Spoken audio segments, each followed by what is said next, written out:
Hey everyone. Tonight we're going to drift away from the noise and the urgent alerts of your phone and settle into a story that has been waiting patiently in the middle of the vast Pacific. Imagine an ocean so wide it seems to swallow the sky, dotted with islands of impossible green. We're going to ancient Samoa, where words weren't just spoken.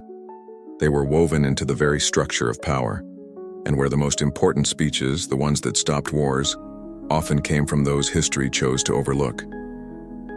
You are standing on a hot, white sand beach, the air thick with the smell of gardenia and salt. The hierarchy here is so complex, so layered with etiquette and ancient titles you probably wouldn't survive this.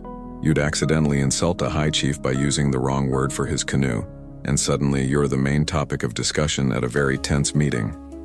So, before you get comfortable, take a moment to like the video and subscribe, but only if you genuinely enjoy what I do here. And if you're up for it, post your location and local time in the comments. It's always nice to see where everyone is listening from.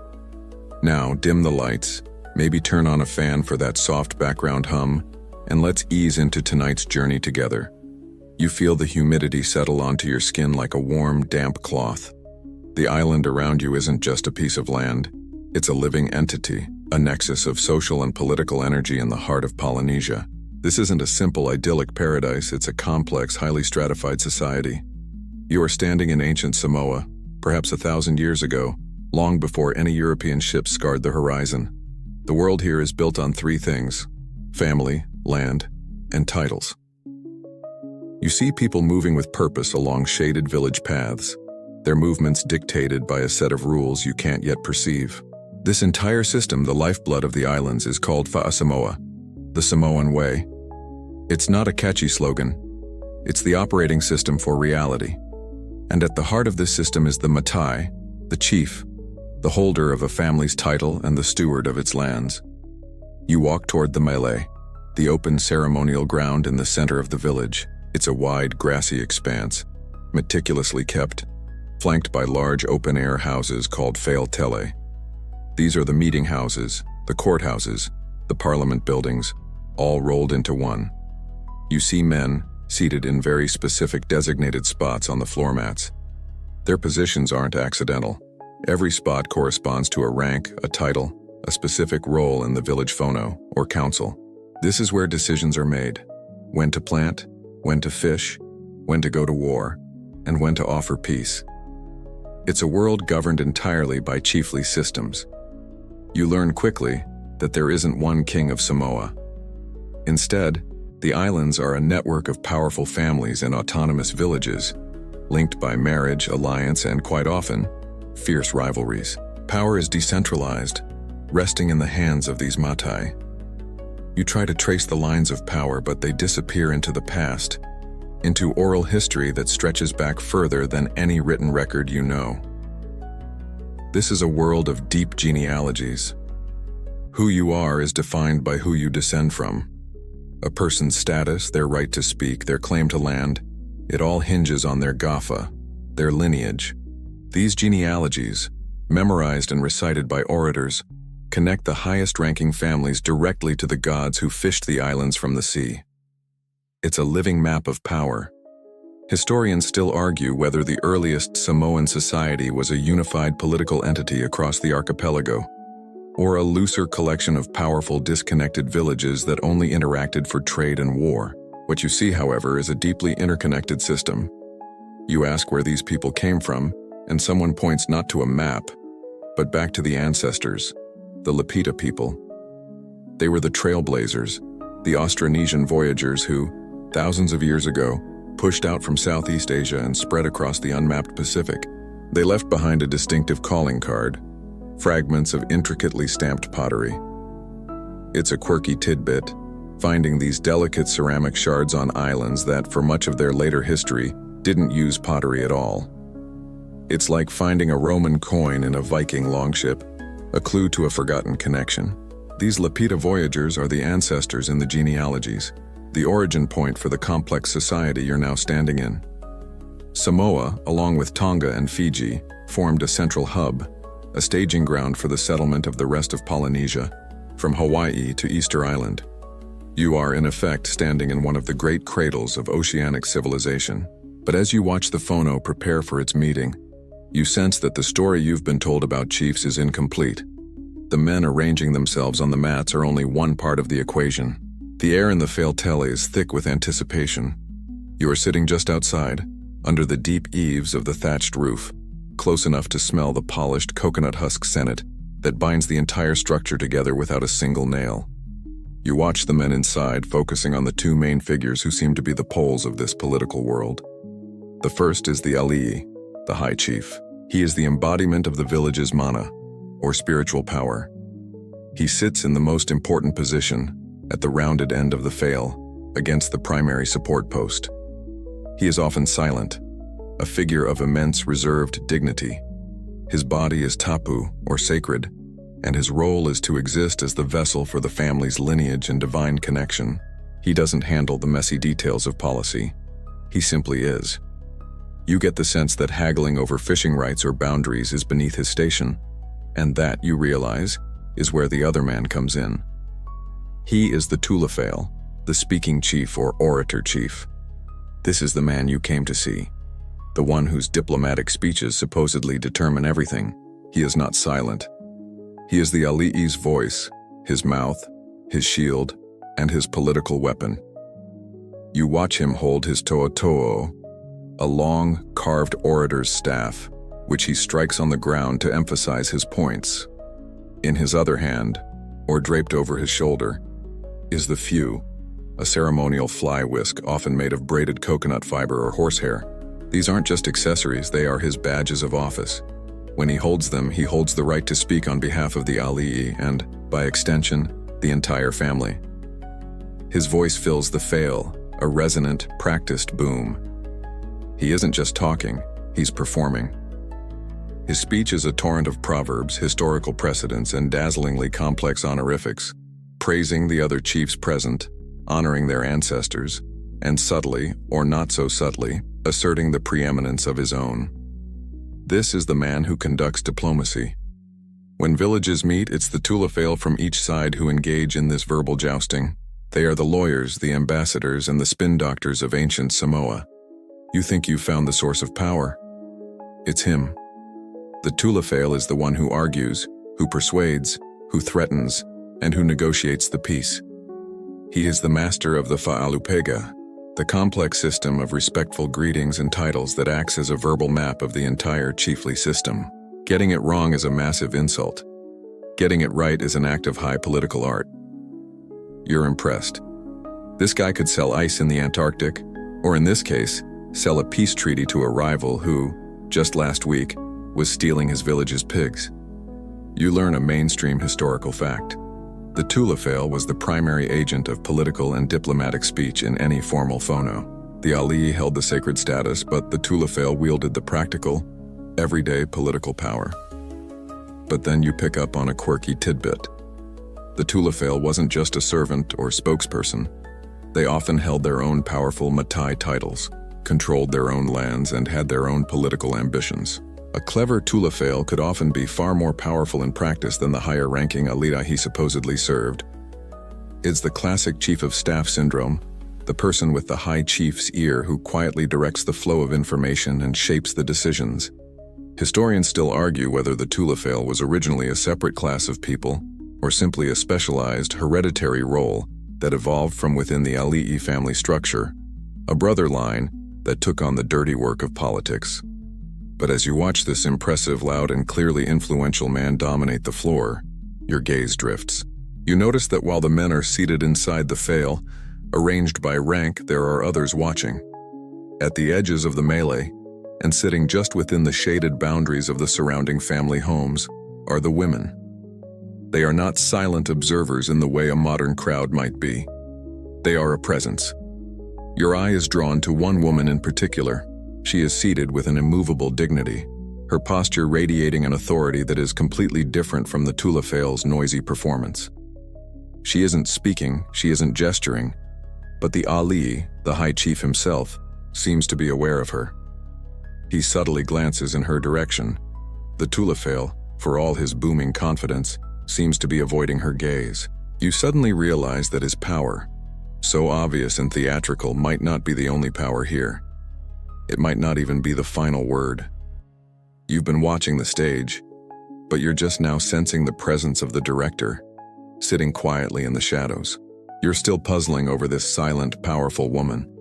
The Tulafale has just concluded a particularly brilliant section of his speech, comparing his chief's lineage to the oldest banyan tree on the island. And yet, the tension in the Fale hasn't broken. It's all directed at her. You lean over to a young man sitting nearby, someone who looks approachable, and you whisper, "Why is everyone so aware of her?" She hasn't said a word.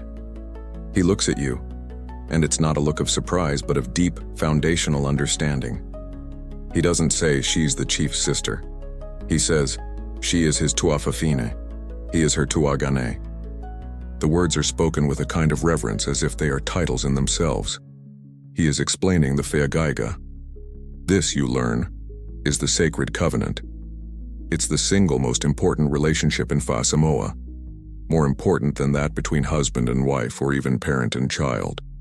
It is the bond between a brother, tuagane, and his sister, tuafafine. It's not just family. It's a structural, spiritual, and political contract that underpins the entire chiefly system. You've been watching the Matai system, the world of male titles and male orators, but you've been missing the parallel power structure that holds it in check. The Feagaiga dictates that the brother, no matter his rank, even if he's the highest ali'i in the district, is obligated to serve, honor, and protect his sister. His entire political and physical power is, in a spiritual sense, held in service to her. He is the worldly side of the family, the one who deals with politics, war, and the allocation of land. He is the Matai. But the sister, the Tuafafine, holds the family's sacred authority. She is the vessel of its mana, spiritual prestige, and its connection to the divine. Her role is considered tapu, or sacred. If the brother's power is the power of the Fono and the war club, her power is the power of the gods and the ancestors. He controls the here and now, but she holds the spiritual forever. This is the great balance that stabilizes Samoan society. You realize the ali'i isn't just glancing at his sister out of respect. He's glancing at her for approval. Her silent presence is a constant reminder that his political authority is conditional. If he fails in his duty, if he brings shame to the family, or if he dishonors her, he isn't just failing as a chief, he's violating a sacred covenant, and the consequences for that are catastrophic. Here's a mainstream historical fact for you. The Feagaiga relationship meant that a high-ranking sister's disapproval could undermine a chief's authority far more effectively than a rival's spear. This wasn't just a nice custom, it was hardwired into the social DNA. And it leads to a quirky tidbit that really throws your modern, patrilineal ideas for a loop. This entire concept is what you were missing. The male chiefs in the Fale aren't the only ones with power. They just have the loudest, most visible kind. The women, embodied by the high-ranking sister, hold the foundational power. Historians still argue whether the Feagaiga was a purely social and spiritual structure, or if it translated into direct, veto-like political power for the sister. Could she literally stand up and halt a Fono? Or was her power more subtle, exercised through this cultural understanding that her disapproval would bring spiritual ruin? What you're seeing suggests it's a bit of both. Her power doesn't need to be shouted because everyone already knows it's there. It's the difference between a loudhailer and a loaded gun. The Tulafale is the loudhailer. The sister, sitting there in complete silence, is the gun. Her power is latent, held in reserve, and that's precisely what makes it so absolute. You now understand that the Fono isn't just a meeting of chiefs. It's a negotiation between the worldly power of the brothers and the sacred authority of the sisters who watch over them. You're starting to get it. The Feagaiga isn't just a quaint family custom. It's a power-sharing agreement, a divine contract. But to really grasp why the sisters' silent disapproval can stop a room full of armed chiefs, you have to dig deeper into the spiritual physics of this world. You need to understand mana and tapu. These words are thrown around a lot, but here, they are as real as the volcanic rock beneath your feet. Mana is not just power in the way you think of it, like a battery charge or political influence. It's a kind of spiritual efficacy. a divine endorsement that flows from the gods and the ancestors. It's the force that makes a taro patch grow, a fishing trip successful, and a chief respected. A person or a family with great mana has a direct line to the divine. This mana is inherited, concentrated in the highest-ranking lineages, those who can trace their Gafa genealogy back to the most powerful gods. Now, if mana is the sacred power, tapu, where we get the word taboo, is the system of rules and prohibitions designed to protect it. It's the spiritual insulation. Anything with immense mana is tapu. The body of a high ali'i, tapu. The malai during a sacred phono, tapu. You can't just walk up and clap a high chief on the back, any more than you could wander into a modern nuclear reactor core for a selfie. The consequences are equally disastrous. Not radiation sickness, but spiritual ruin. A tapu violation could anger the ancestors, blight the crops, or cause your family to lose its standing. It's the ultimate security system for the sacred. So who is the guardian of this system? Who is the most tapu, the most sacred vessel of the family's mana? It's not the chief. It's his sister. You're watching her, the Tuafafine, and you realize her sacredness is the source from which her brother the Ali'i borrows his. This is a core concept of Fa'asamoa. Women, especially high-ranking women, are the sacred guardians of the family's spiritual integrity. The male line, the Ali'i and the Tulafale, are the Pule, the worldly authority. They handle the profane business of politics, land management, and war. But the female line is the mana itself.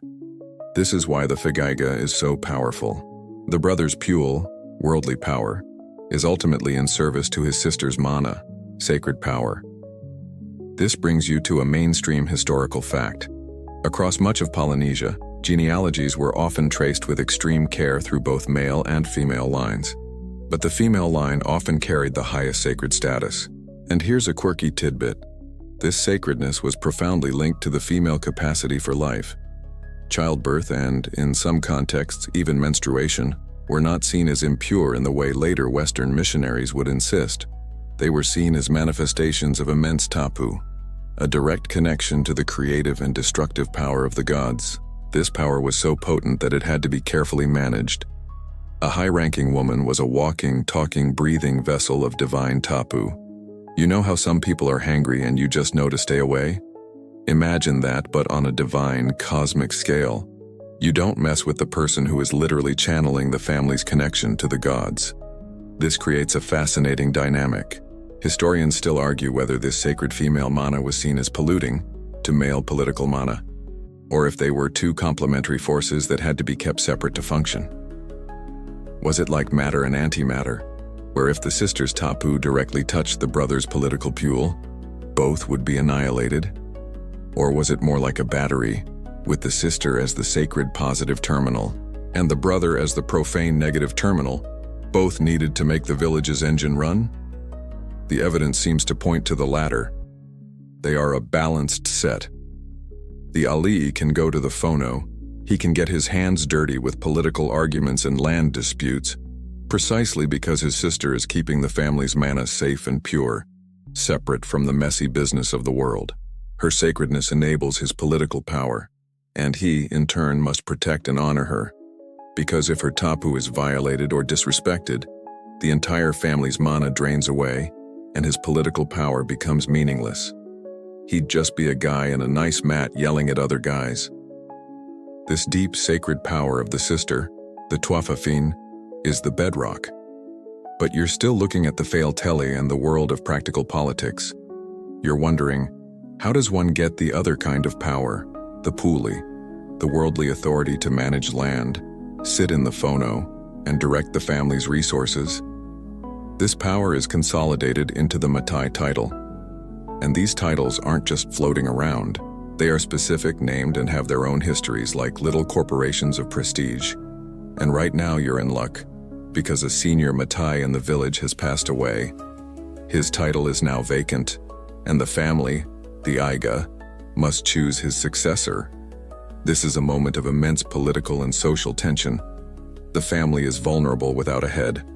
You watch as the extended family, the Aiga Potopoto, begins to gather over a period of days, even weeks. This includes every branch, even those who have married into other villages. And you learn the most important mainstream fact about this system. It is not a system of primogeniture. The eldest son does not automatically inherit the title. It's not a crown.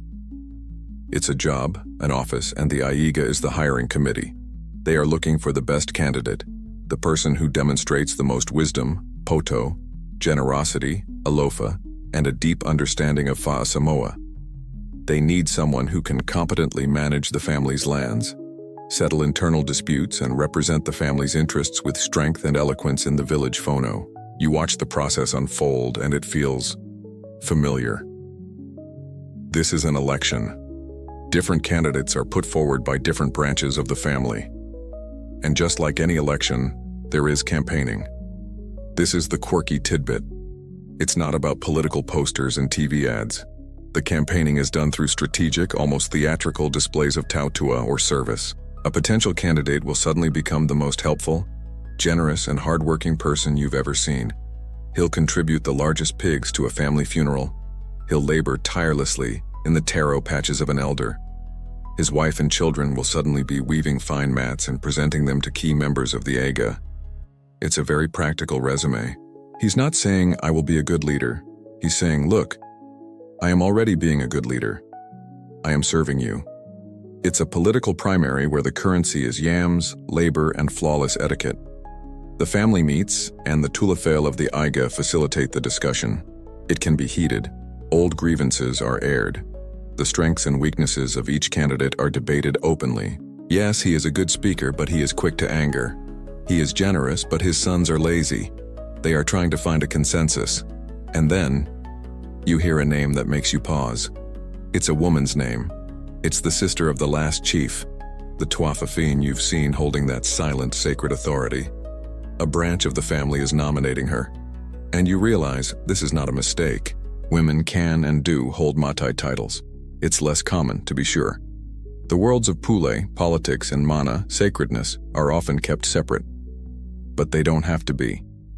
If the Aiga decides that the woman who holds the family sacred mana is also the most competent, wisest, and best-suited person to wield its political Pule, she can be chosen. She can hold the title.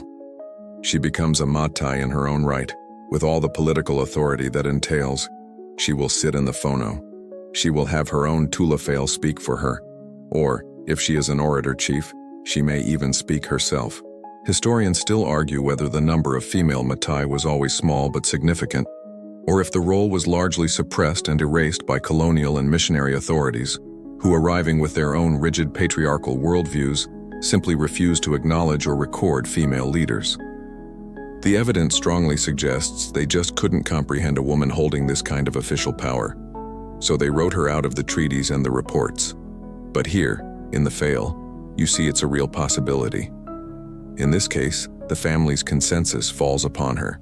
The decision is made. Now it must be validated. This is done through a massive public ceremony called a saofai. This is the inauguration. It requires an enormous distribution of wealth, dozens of pigs, mountains of taro, and most importantly, hundreds of toga, the fine mats. It's the family's way of announcing to the entire village, we have chosen, and we have the wealth and unity to back our new matai. It's an investment that can nearly bankrupt a family, but it's essential. You watch as she is formally seated, and the orators of the village boom out the fa'alupega, the official honorifics now tied to her name. She has done the impossible in your eyes. She has bridged the gap. She is now the vessel of the family's sacred mana and the wielder of its worldly pule. She is, in every sense, the chief. Let's step back from the specific case of the female matai and return to the everyday political theater of the village phono. The new chief from the last village over has been installed. The saofai is complete, and now it's back to business. You are watching a regular council meeting, a discussion about a boundary dispute with a neighboring village. The tulafale are back at it, their orators' staffs thudding on the floor mats, their voices weaving complex arguments about who has the right to harvest from a particular stretch of reef. The ali'i chiefs are listening, their expressions impassive, weighing the words of their speakers. It is the very picture of maladominated political power. But you know better now. Your gaze shifts from the center of the fail telly to its periphery. You look past the ranked matai, past the young men serving the ava, kava, to the edge of the malai. There, in the deep shade of the fail belonging to the High Chief's family, you see her again, the Tuafafine, the High Chief's sister. She is not a matai herself in this scenario. She holds no political title. She is simply the sacred side of the Fegaiga, and she is watching. She sits on the pai pai, the raised stone foundation of her house, a position that gives her a perfect, slightly elevated view of the entire phono. She is not an audience member, she is an auditor. Her gaze is steady. It is not an idle, passing interest. She is observing the proceedings with a deep, focused stillness. You realize that this is not a passive act. It is a formal, recognized part of the phono itself. Her presence is as integral to the meeting's legitimacy as the Tulafale's staff. Why? Because she is the living barometer of the family's mana. The men in the Fail Tele are debating the Pule, the worldly authority over the reef. She is sitting there as a silent reminder of the tapu, the sacred obligation. Her brother, the Alii, is intensely aware of this. He feels her gaze, and it is a constant physical pressure. He is not just performing for the other chiefs, he is performing for her. He must not only be strong, he must be honorable. He must not only be clever, he must be just. If he acts out of greed, or cowardice, or in a way that disrespects the family's lineage, he will lose her spiritual backing. This brings us to a mainstream historical fact. The physical layout of the Samoan village, with the Malay at its center and the Fail of the high-ranking families surrounding it, was a deliberate architectural expression of the political system. The Fail Tele was the stage, and the surrounding homes were the designated boxes from which the ranked members of the community, including the high-ranking women, observed and validated the proceedings. Her sideline position wasn't one of exclusion, it was one of oversight. And now for a quirky tidbit. Orators have described the tapu of a high-ranking sister as so potent that if she were to walk through the phono while it was in session, the meeting would have to be dissolved and reconvened, as her sacredness would have broken the profane political space. She had to stay separate on her raised paipai to keep the two worlds in balance. Her distance was her power.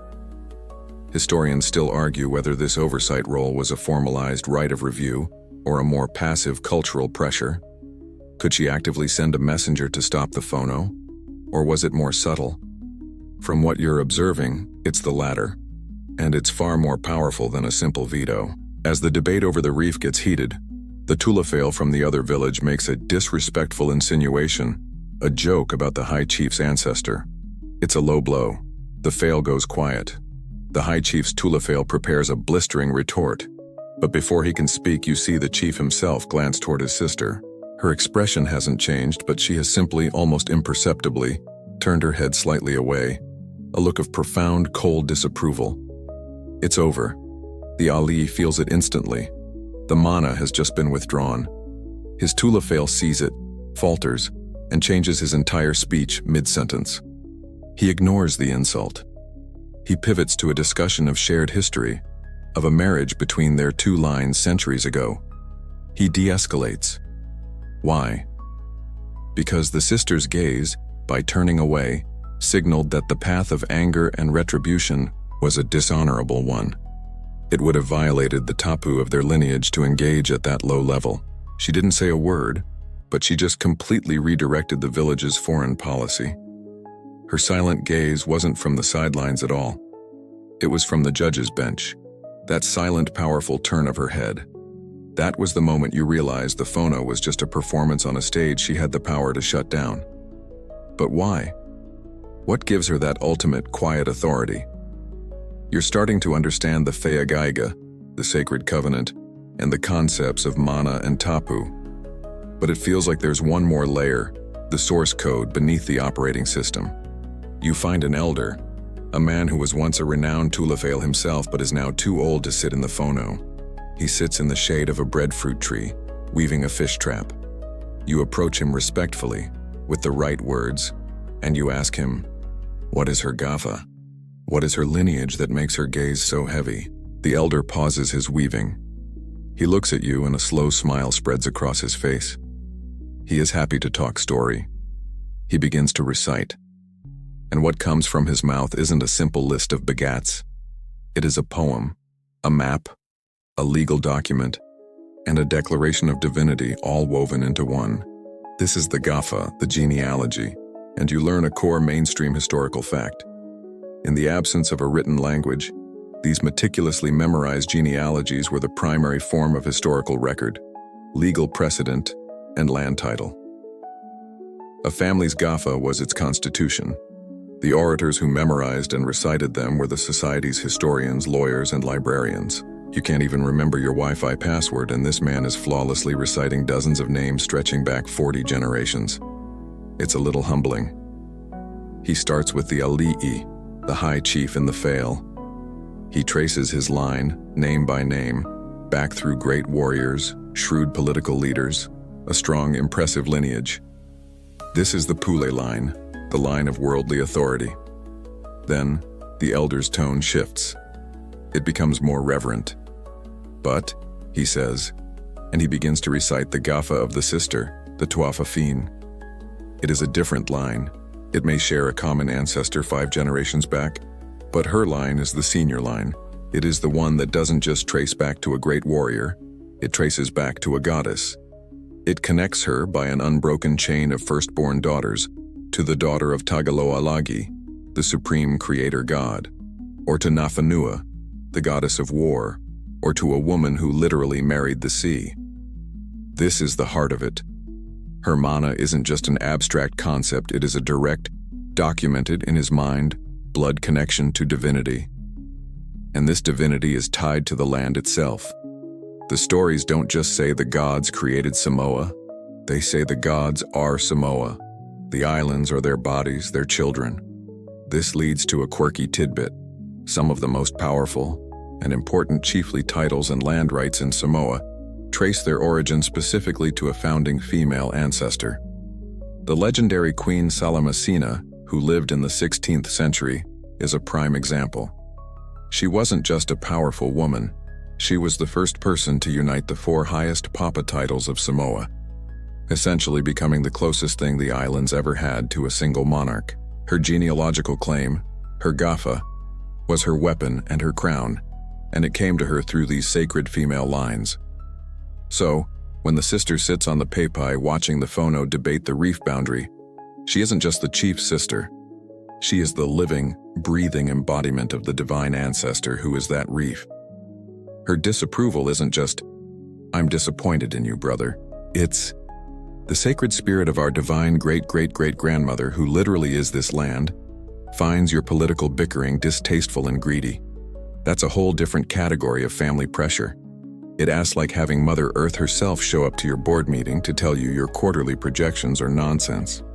Historians still argue whether these divine female ancestors were reflections of a historically matriarchal society that was later suppressed, or if they were symbolic representations of the land's fertility, which was then tamed and managed by male political structures.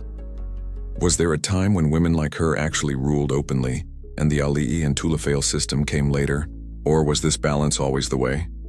The elder finishes his recitation and you finally see the full picture. The Gafa is the power grid of Samoa. The Ali'i and the Tulafale are the ones who get to plug in the appliances. They run the Fono, manage the land, and fight the wars. But the Tuatha, the high-ranking sister, is the power station. She is the source. Her direct line to the gods and the land is what makes the whole system work. Her gaze is heavy because it is the weight of history, the weight of the land, and the weight of the gods. You're standing on the melee again. But the atmosphere is different. It's not the tense political air of a Fono debating a boundary. It's festive, but in a very formal, high-stakes way. A delegation from a powerful, distant village is arriving. This is a diplomatic event, and the honor of your village is on the line. You've seen the power of the Tuatha, the chief's sister, who holds the Gafa, genealogy, and the sacred mana of the lineage. Now, you are about to see the public, ceremonial face of the village's honor. You're about to witness the Taupu. She emerges from the high chief's veil, and you instinctively know this is her. She is the Taupu, the ceremonial maiden of the village. She is usually the daughter or niece of the high chief, chosen from the highest-ranking female line, the sacred line, of course. She is the living, breathing symbol of the village's prestige, honor, and mana. Her body, you learn, is tapu. As the village's ceremonial virgin, her purity is not a private, moral concern. It's a public, political, and spiritual state of being. Her physical integrity is a direct reflection of the village's spiritual integrity. If she were to be harmed or her tapu violated, it would be a catastrophic insult to the entire community, an act of war. She doesn't just walk. She is escorted, protected, and revered. She is a work of art, a moving embodiment of her people's wealth and status. Her skin is gleaming with scented coconut oil. She wears a skirt of the finest, softest itoga, fine mats, a testament to the skill of the women in her family. But it's her headdress that stops your breath. This is the twiga. It's a towering, complex crown, a helmet of human hair, often from female ancestors to add their mana, decorated with nautilus shells, mirrors, and a forest of sega, collared lori feathers. It's so large and elaborate, it's a wonder she can hold her head up. But she does with a grace that is almost otherworldly. This brings you to a mainstream historical fact. The Topu's primary official role was to act as the ceremonial hostess for the entire village. She was the one who would formally greet high-ranking visitors and, most importantly, she was the Siva dancer, the one who performed the sacred, formal dances that were the centerpiece of any major event. She was the lead, the prima ballerina, and the living flag of the village all in one. Her performance wasn't entertainment. It was a high-stakes diplomatic ritual. A flawless, graceful Siva brought immense prestige to her village. A clumsy or faltering one would bring shame. You can't imagine the pressure. It's like your entire town's reputation resting on your high school dance recital. The visiting delegation is seated. The kava is being prepared. And now she begins. She leads the Siva. Her movements are precise, fluid, and filled with meaning. Every turn of the wrist, every glance is a coded part of a story, honoring the visitors, telling of her village's prowess, and displaying her own divine-touched grace. She is the focus of all Abenton. The Tulafale may make the speeches, but the Taupu is the speech. She is the living, beautiful, and sacred proof of her village's mana. Now for a quirky tidbit. That tuiga she's wearing, it's not just heavy, it's practically a sacred weapon. These headdresses were so complex and tapu, they were often assembled on her head in a long, ritualized process. They weren't hers. They belonged to the village and were passed down, accumulating the mana of each topu who wore them. And in a pinch, they were valuable. There are stories of a topu's twiga being presented as a last-minute, high-value gift to avert a war or seal a peace treaty. Imagine taking off your crown and handing it over as a diplomatic "we're sorry" gift. Historians still argue whether the topu's role was purely symbolic or if she held any practical political power. Was she just a beautiful, sacred figurehead, a mascot of mana? Or did she have a voice?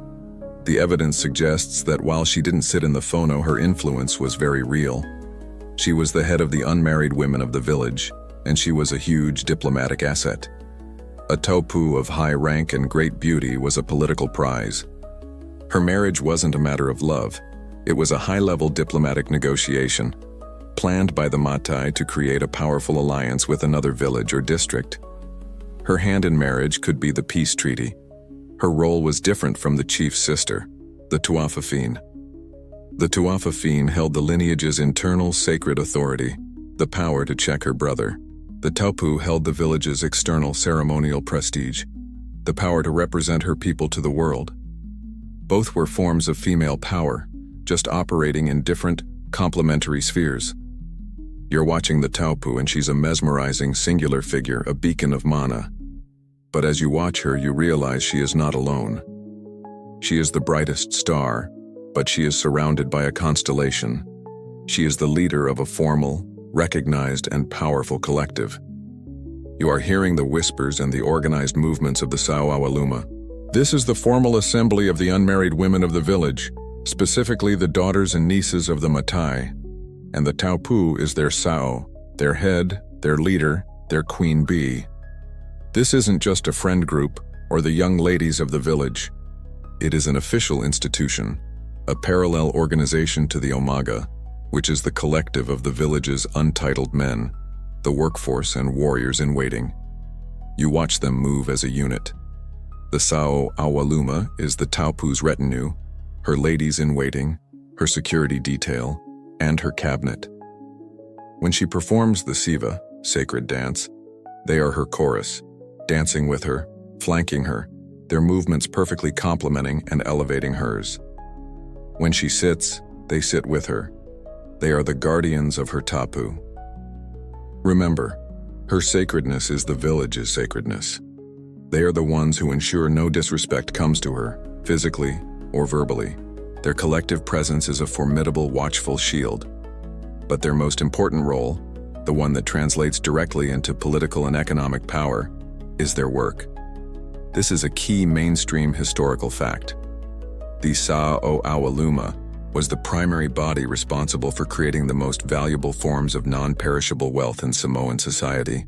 What does that mean? They were the weavers. They were the ones who sat for hours, days, and months in their own dedicated house, weaving the toga, the fine mats.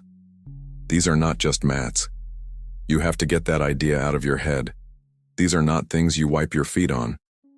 An toga is a soft, flexible, incredibly fine mat, woven from the fibers of the pandanus plant, bleached white by the sun, and sometimes decorated with the red feathers of the sega parrot. A single, high-quality mat can take years to produce. It is the Samoan equivalent of a $1,000 bill, a bar of gold, and a sacred tapestry, all in one. They are the currency of diplomacy. This is where the Sao Awaluma's influence becomes tangible. While the men in the phono are debating, the women of the Sao Awaluma are, quite literally, weaving the treasury. The village's ability to host a funeral for a high chief to pay for a Saofai, title installation, or to make a peace offering to an enemy depends entirely on its store of toga. A village with a small, lazy, or unskilled Sao Awaluma is a poor village. It has no diplomatic leverage. A village with a large, dedicated, and highly skilled Sao Awaluma, led by a prestigious Taupu? That village is a superpower. It can make it rain fine mats, sealing alliances, ending wars, and raising its status. And this leads to a quirky tidbit. The Sao Awaluma was, in essence, the village mint, and their collective work had its own mana. The fail where they wove was often tapu, a sacred space. The work was so important that the Taupu herself would be a master weaver, leading her collective by example. This group also had its own internal rules, its own songs, and its own traditions. It was a true sorority, but one with the economic output of a major corporation. Their combined ceremonial influence was that of the national treasury and the diplomatic corps combined. They didn't just attend the ceremony, they funded it and provided its most valuable assets. Historians still argue whether the Sao Awaluma's economic power translated into an official direct political voice for the Taupu herself. When her father, the Ali'i, was in the phono negotiating a peace, did he have to consult his daughter, the Taupu, on how many toga the treasury, her collective, could actually part with? Or was their wealth simply on call for the matai to use? The evidence suggests a deep, symbiotic connection.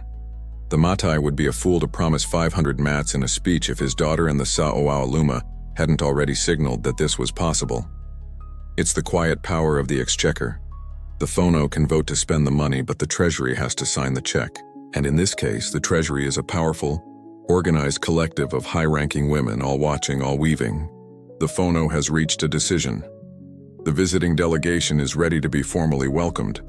The speeches of the Tulafal have been exchanged, and the prestige of the Taupu and her Sao Awaluma has been displayed. Now, the most important ritual of all must take place. This is what will seal the deal, what will make the words spoken in the fail binding and sacred. You are about to witness the Ava ceremony, the Kava ceremony, and you need to banish any thoughts of a touristy luau or a casual bar. This is not a party. This is the equivalent of a state dinner, a treaty signing, and a high mass, all rolled into one. It is the most sacred and politically significant ritual in Fa Samoa. The centerpiece is brought into the fail, the tanoa, a large, beautifully carved wooden bowl, often with many legs, that is itself an object of great mana and history. A young man, one of the Untitled Omaga, brings in the dried kava root. But he doesn't prepare it. The air is thick with protocol. The Tulafale are watching. The Ali'i are silent. Everyone is waiting. And then, she moves. The Taupu. She steps forward, not as a server, but as the high priestess of this ritual. She is the only one present, you realize, with the sufficient tapu and mana to bridge the gap between the political world of the Matai and the spiritual world of the gods, which is what this ceremony is all about. This is a core mainstream historical fact. The Ava ceremony was the essential ritual for all significant political and social transactions. You couldn't install a Matai, a Saofai, you couldn't receive a high-ranking guest, and you couldn't ratify a peace treaty without it. The Ava was a sacred plant, a gift from the gods, and drinking it together in this formal way was a form of communion. It bound all participants in a shared sacred pledge. And at the heart of this ritual, the one who mixes the sacred drink is the Taupu. She kneels before the Tanoa. Someone adds the kava root and water, and now she begins to mix. But this is not a crude stirring, it's a dance, it's an extension of her siva. Her arms move with a slow, prescribed liquid grace, her hands filtering the kava through a fao, a bundle of hibiscus fibers. She is not just making a drink, she is consecrating it. As she mixes, she performs a siva with her upper body, a performance of pure, sacred grace. Her every move is watched. Her sawawa luma is behind her, singing a slow, ancient song that accompanies the mixing. They are her chorus, reinforcing the sacredness of the moment. This is a quirky tidbit. The mixing of the kava by the Taupu was considered one of the highest art forms in Samoa. A Taupu was judged by the grace and skill she displayed at the Tanoa. If she was clumsy, if she splashed, or if she broke the tapu of the moment, it would be a terrible omen, a sign of disrespect that could shatter the entire diplomatic meeting. She is, at this moment, the most important person in the Fale, more so even than the high chiefs. They are all waiting on her. When the kava is ready, she signals. A young man, the Tautuava, kava server, steps forward. He holds a aipu, a polished coconut shell cup. She fills it again with a gesture of liquid grace. The Tulafale then calls out the Fa'alupega, honorifics, of the highest-ranking chief present, who receives the first cup. This is the climax of the ritual. The order in which the kava is served is a precise verbal map of the power structure in the Fale. Getting it wrong could start a war. Getting it right, as dictated by the Orators, confirms the status of all present. But it is the Taupu who has made the Ava sacred. Historians still argue whether the Taupu's role in the Ava ceremony was purely symbolic, a beautiful display of service to the chiefs, or if it was a truly priestly function. Was she just the official hostess, or was she the consecrator? Given what you know about Mana and Tapu, the answer is clear. Her sacredness, her purity, her connection to the divine line is what infuses the kava with the mana to make it a binding, spiritual oath. A man, even a high chief, could not do it. His pure, worldly power would pollute the sacredness of the moment. Only she, the vessel of pure mana, can officiate. She is the heart of the ceremony, the one who transforms a political meeting into a sacred covenant. The kava ceremony concludes. The coconut shell cup, the aipu, has been presented to the last, most junior Matai. The tension has broken, and the air is now one of sacred shared purpose. The treaty has, in effect, been signed. But what's haunting you is the sound of the Tulafale's voice during that ritual. As he called out the names, it wasn't a simple roll call. It was a sonorous, poetic, and incredibly complex chant. He wasn't just saying, "Okay, High Chief Pili, you're up." He was booming something that sounded like, "To the Tui Manua, he who sits in the sky, the son of Tagaloa, the first cup." He was using a language you hadn't heard before, a language within the language. You are deciphering for the first time the sound of Fa'alupega. This is the language of respect, the formal, honorific register of the Samoan language, reserved for chiefs, orators, and sacred ceremonies. You can't just use it. It's not a set of polite phrases like sir or ma'am. It's an entire, alternate political and spiritual vocabulary. If common language is the street view of the world, Fa'alupega is the satellite map of the entire power structure. It defines and reinforces the mana and status of every single title, every village, and every district in the archipelago.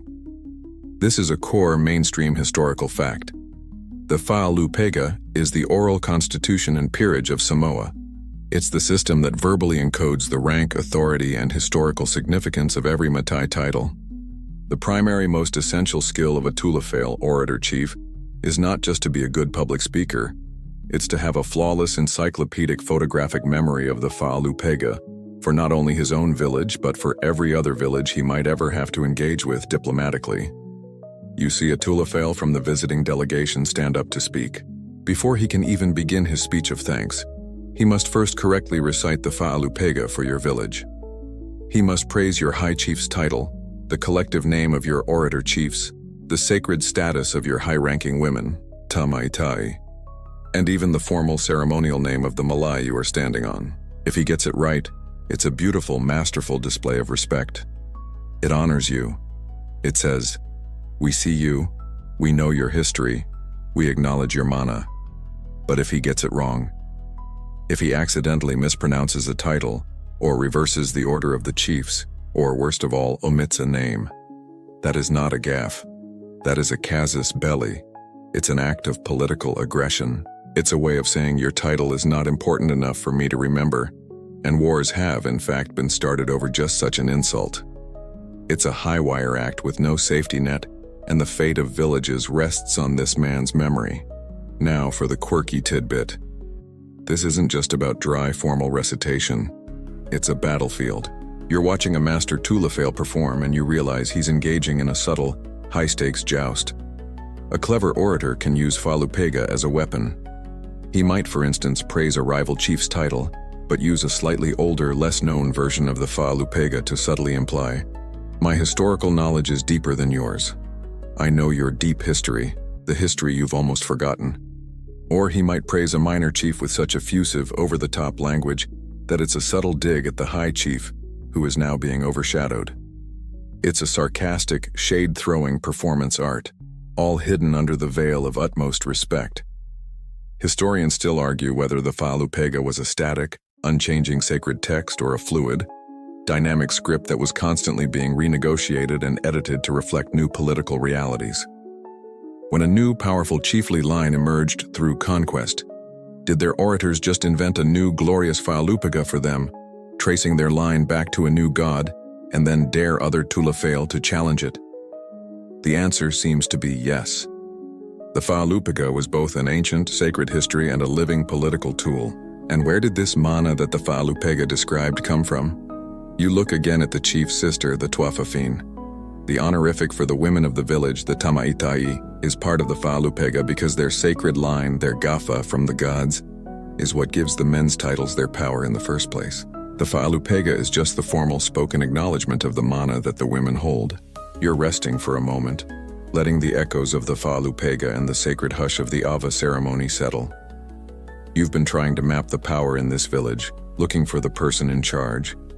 First, you thought it was the Ali'i, high chief, then the Tulafale, orator, then the Tuafafine, chief sister, then the Taupu, ceremonial maiden.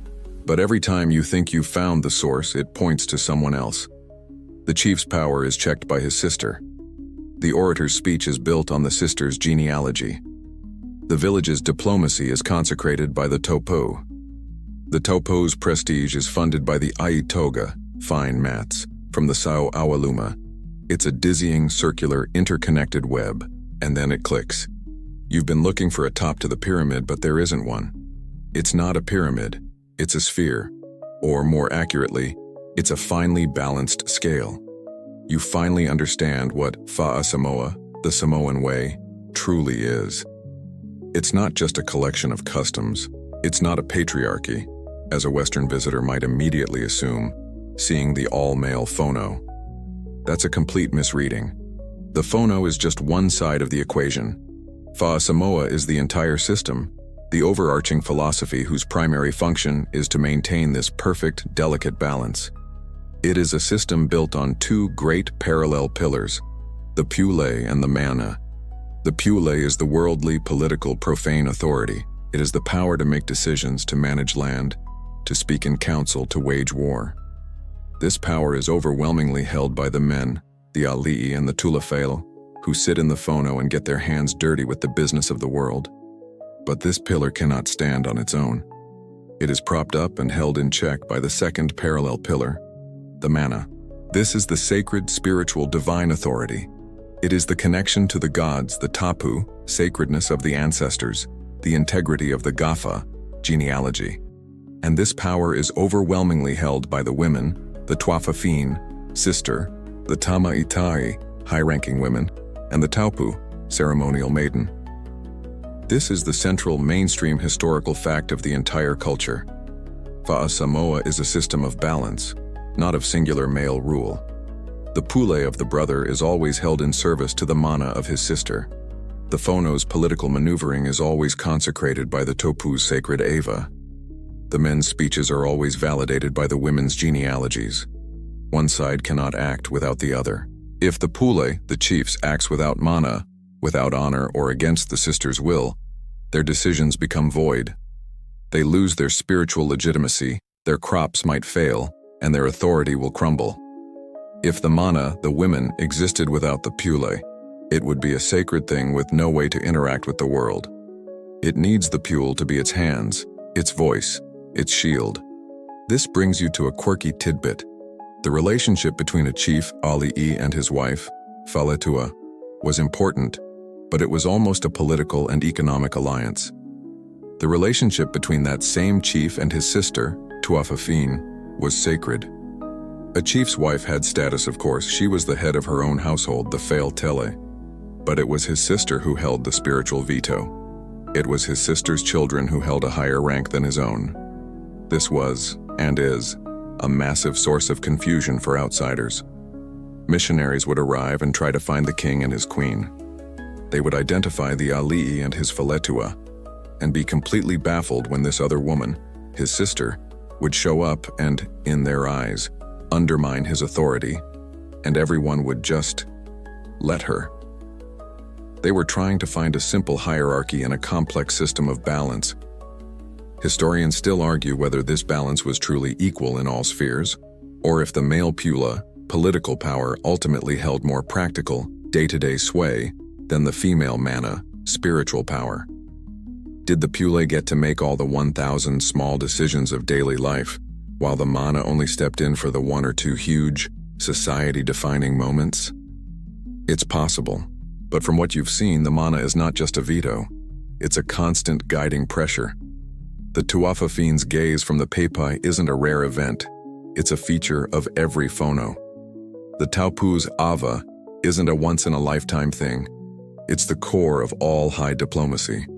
The Sayoawa Luma aren't just weaving for fun. They are the Federal Reserve, and their economic power is a constant, tangible factor. Fa'a Samoa, you conclude, is one of the most sophisticated systems of checks and balances you've ever encountered. The phono you've been observing back home? That was Little League, a town council meeting about a stray pig. You're not resting in the shade of a breadfruit tree anymore. You've been summoned. Your village's ali'i is part of a delegation, and you, as a member of the Aiga, are coming along. You are on a va'atele, a great voyaging canoe, slicing across the deep blue water that separates the islands. You, of course, are just trying not to get seasick and embarrass your entire lineage. This is not a social call. This is a diplomatic phono, a major inter-island, inter-district summit, and the stakes couldn't be higher. A high-ranking chief from a powerful eastern district was murdered while traveling through the territory of a western district. His family is demanding utu, or blood revenge. The western district is claiming innocence but also refusing to pay a fine. The entire archipelago is on the brink of a massive destabilizing war. This phono is the last desperate chance for peace. You finally arrive at the host village, and its melee makes yours look like a postage stamp. It's enormous, a vast green field of power, surrounded by no fewer than 10 massive Fail Tele. The place is bristling with mana. Delegations from all over Samoa are here, from the other end of Upolu, from the great wild island of Savaii, even from the distant, sacred Manua Islands. The air is thick with a tension that makes your last performance review feel like a beach party. The protocol is suffocating. The Fa'alupega honorifics being exchanged are so complex, so layered with ancient history and sub-references, that it's a miracle anyone can keep them straight. A single error, a slip of the tongue, and this whole thing could explode before it even begins. This is the mainstream historical fact. These large-scale inter-island phono were the absolute center of regional politics. This was Parliament, the Supreme Court, and the UN General Assembly, all held on a grassy field. It was here that great Malo confederations were formed, that major dynastic marriages were arranged, and that all-consuming wars were declared or, hopefully, averted. The host village is under incredible, almost crippling pressure. This is the quirky tidbit. Hosting an event like this was a brutal test of the host's mana and wealth. They are responsible for feeding, housing, and gifting hundreds of the highest-ranking, most critical and most easily offended people in Samoa, possibly for weeks. It's an economic catastrophe. You see literal mountains of taro, herds of squealing pigs being assembled. It's like hosting the Olympics, but if you run out of pork, the visiting delegation doesn't just give you a bad review, they might actually declare war on you. The welcoming ceremonies are finally over. The Ava has been consecrated by the host village's topo, a performance of chilling, perfect grace, and distributed according to the agonizingly complex ranks of all present. The power in the fail has been mapped and acknowledged. And now silence. The real business begins. A high-ranking Tulafale from the murdered chief's family stands. His staff is planted. His fly whisk is still. His voice is not loud. It is cold, sharp, and it lays out the crime, the dishonor, and the non-negotiable demand for justice. Then, a Tulafale from the accused district stands.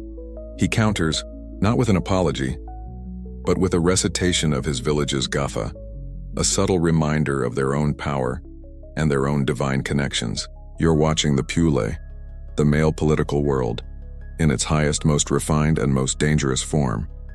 Historians still argue whether these great phono were a true parliament capable of making binding laws for the entire archipelago, or if they were simply ad hoc diplomatic summits where powerful families met to protect their own interests with no real power to enforce their decisions on a dissenting village. Right now, it feels like the latter. It feels like a powder keg. And you look for the balancing force.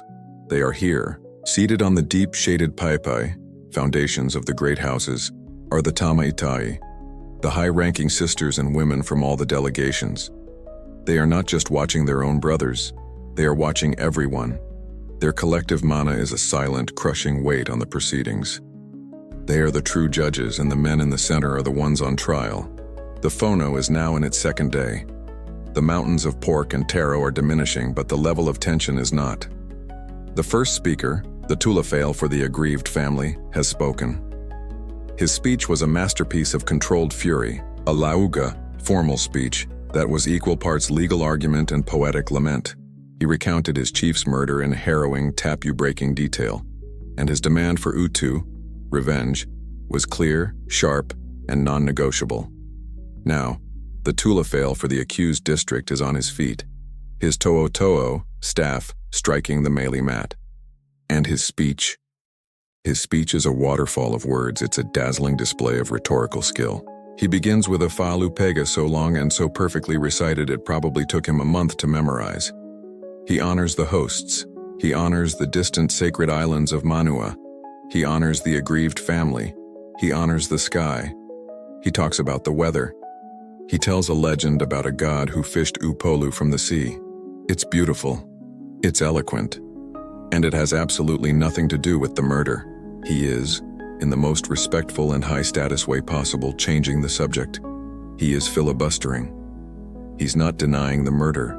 He's just not addressing it.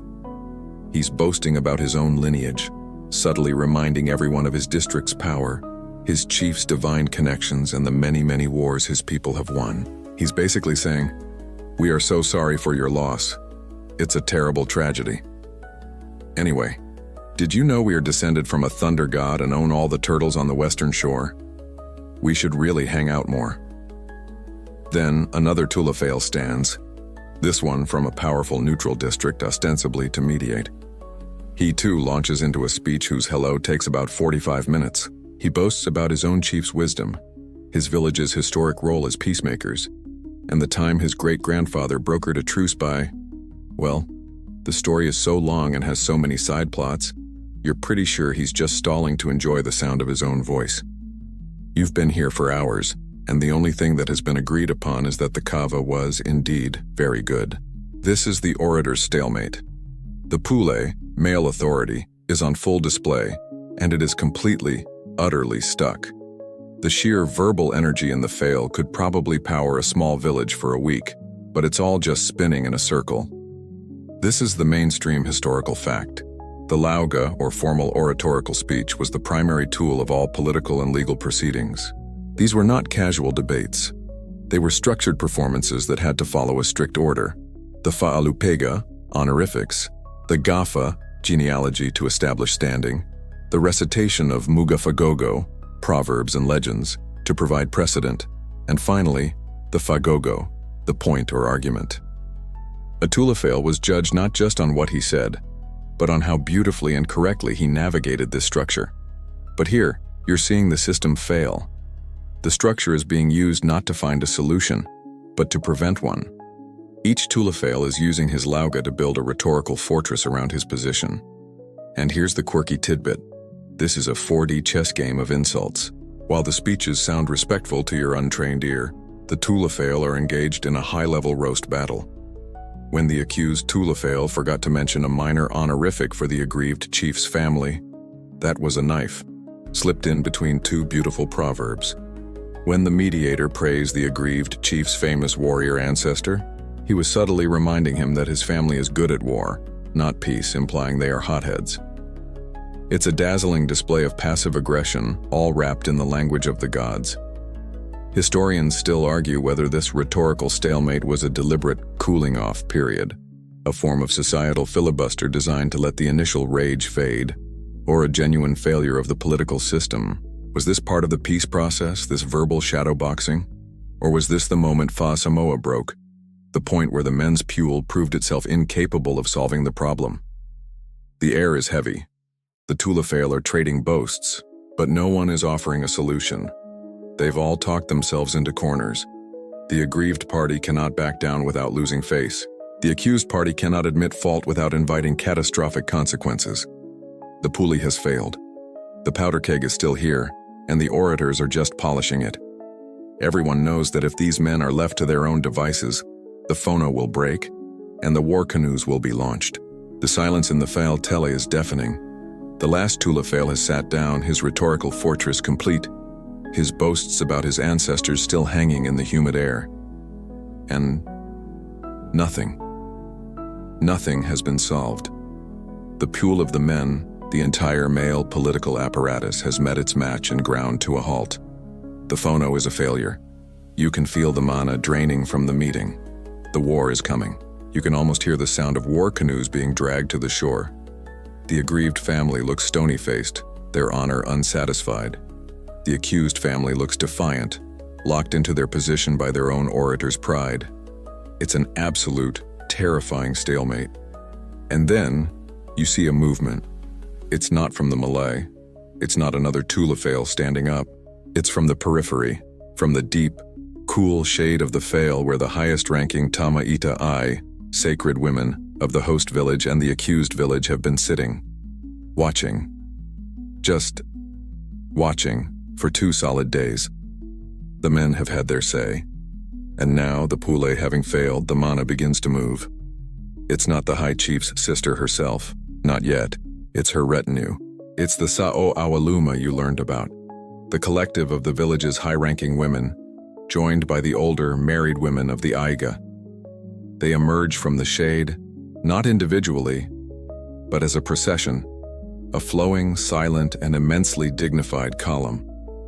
They are not looking at the phono. They are looking at the ground in a show of profound respect, or perhaps shame, and they are carrying things. Bundles. Dozens and dozens of large, rolled bundles. They move onto the Malay, into the very center of the failed political space, and they walk, not to their own chiefs, but directly to the feet of the aggrieved delegation. and they begin to unroll them, one by one. You realize you are looking at the eye toga, the fine mats. The ones you know are the product of the Samoan sacred work, the ones that take years to weave, the currency of the entire society.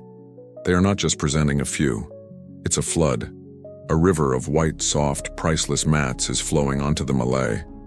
The women create a pile, a small mountain of this sacred female-created wealth. It is the entire treasury of the accused Iga, perhaps of their entire village. This is their life's work, their mana made tangible, being laid down as a sacrifice. This is the mainstream historical fact. This is a ritualized, formal diplomatic procedure, sometimes called an ifoga. It is the presentation of eye toga and other wealth, like sperm whale teeth or tabua from Fiji, as a profound apology, a way to cover the shame or blot out the blood of a terrible crime like a murder. It is the ultimate act of supplication.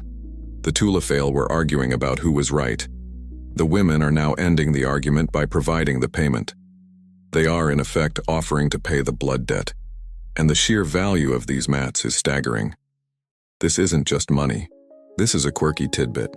The most valuable eye toga were not new. They were ancient. They were heirlooms passed down for generations. They had names. They had their own gafa, genealogy, just like the chiefs. They were imbued with the mana of every woman who had ever owned or woven them. So when the women are laying down the mat named Cloud of Heaven, they are not just giving a gift. They are giving away a piece of their lineage. They are sacrificing their own ancestral mana to prevent a war. The Tulafale are all silent now. Their staffs are on the ground. Their clever proverbs and sarcastic insults feel suddenly like the posturing of children. The men were operating in the world of words, of abstract honor. The women have just stepped in and changed the entire negotiation to the world of tangible, sacred value. Their speech is this pile of mats. It's a silent speech that says, "Your words are meaningless. Our pule has failed us. We, the mana of the family, will not allow this war. Here is the price of your blood. Here is our honor, our work, our history. Take it, and let this end." Historians still argue whether this presentation of mats was seen as a literal admission of guilt, or if it was a separate, superior diplomatic track. Was it the accused family saying, "Okay, fine, we did it"? Or was it the women of that family, acting on their own authority, stepping over their men to say, "We don't care who did it, we are ending this now"? The silence on the melee suggests the latter. The men have been bypassed. The mountain of eye toga sits on the melee, gleaming white in the harsh afternoon sun. It is a silent, profound speech, a testament to the work, wealth, and mana of the women who wove it. The Tulafale are frozen, their faces a mixture of shame, relief, and awe. Their entire world of pule, of clever words and political posturing, has just been rendered obsolete by this single, massive, tangible act. The aggrieved party, the family demanding blood, stares at the pile. To accept it is to accept peace. To reject it, well, rejecting a sacrifice of this magnitude, this mana, is almost unthinkable. It would be an insult to the women, and perhaps to the gods themselves. The phono is hanging in this moment of pure, agonizing suspense. The stalemate of words has been broken, replaced by a stalemate of value. And then, you see her. The woman you identified earlier. The Tuafafine, the high sister of the accused Aliyai. She is an older woman, her hair streaked with gray, her face a map of deep hereditary dignity. She is the Fegega made flesh, the one who holds the Gafa, genealogy, and the sacred tapu of the family. The Saoawaluma and the other women laid the offering. Now the high priestess is approaching the altar. She rises, not like a Tulafale, with a dramatic flourish, planting a staff. She simply stands. She steps out from the shade of the pepe and walks, slowly with an unshakable grace, onto the melee. She holds no staff. She wears no tuiga. She is not the ceremonial taupu. She is something far, far more powerful. She is the Tamaitari, the embodiment of the sacred covenant. And with her rising, the silence of the phono deepens, dropping from quiet to sub-zero. The air becomes thin. Every man in that phono, from the highest chief to the lowest ranking attendant, drops his gaze. You cannot stare at a Tamaida eye of this rank when she is in the process of a sacred act. It would be a tapu violation of the highest order. This, you realize, is the ifoga, the formal act of apology, in its most potent and final form. This is the mainstream historical fact. The ifoga was not just a gifting of mats. It was a profound ritual of supplication and self-abasement. The offending party would often cover their heads with the finest mats and kneel, sometimes for days, at the feet of the person they had wronged, not rising until forgiveness was granted by the offended party lifting the mat. It was an act that covered the shame and placed the offender's life and honor entirely in the hands of the victim. It was the ultimate social and spiritual reset button. And this is the quirky tidbit. She is the only one who can do this without destroying her family. If her brother, the high chief, were to kneel and cover his head, his pule, political authority, would be shattered. He would be admitting guilt, weakness, and failure, and his title would be forever stained. But she is not the puli. She is the mana. Her power comes from the sacred realm, not the political one.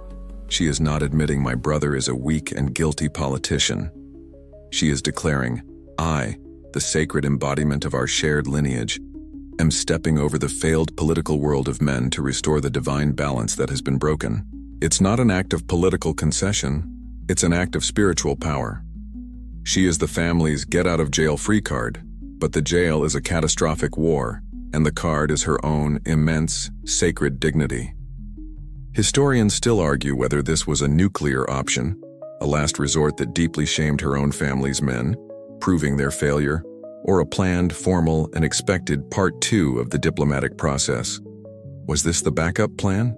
Did the Tulafale know they were supposed to fail just to set the stage for her? The shamed looks on their faces suggest probably not. This feels like a true emergency measure. She has stepped onto the melee, and her presence has completely silenced the entire assembly. The men are not just quiet, they are irrelevant. The puli is offline. The mana is now in session. The covenant itself, the sacred Feagaiga that binds brother to sister and Aiga to the gods, is about to speak. And you know with a sudden cold certainty that what she says next will not be a negotiation. It will be a verdict. She is standing in the center of the melee, a small older woman poised over a mountain of white sacred wealth. The pool of the Matai is silent, their heads bowed, not out of choice, but out of a tapu so strong it's a physical force. They cannot meet her gaze. She has broken the political stalemate by simply standing. And now she speaks. Her voice is not the booming, theatrical, staff-thumping performance of the Tulafale.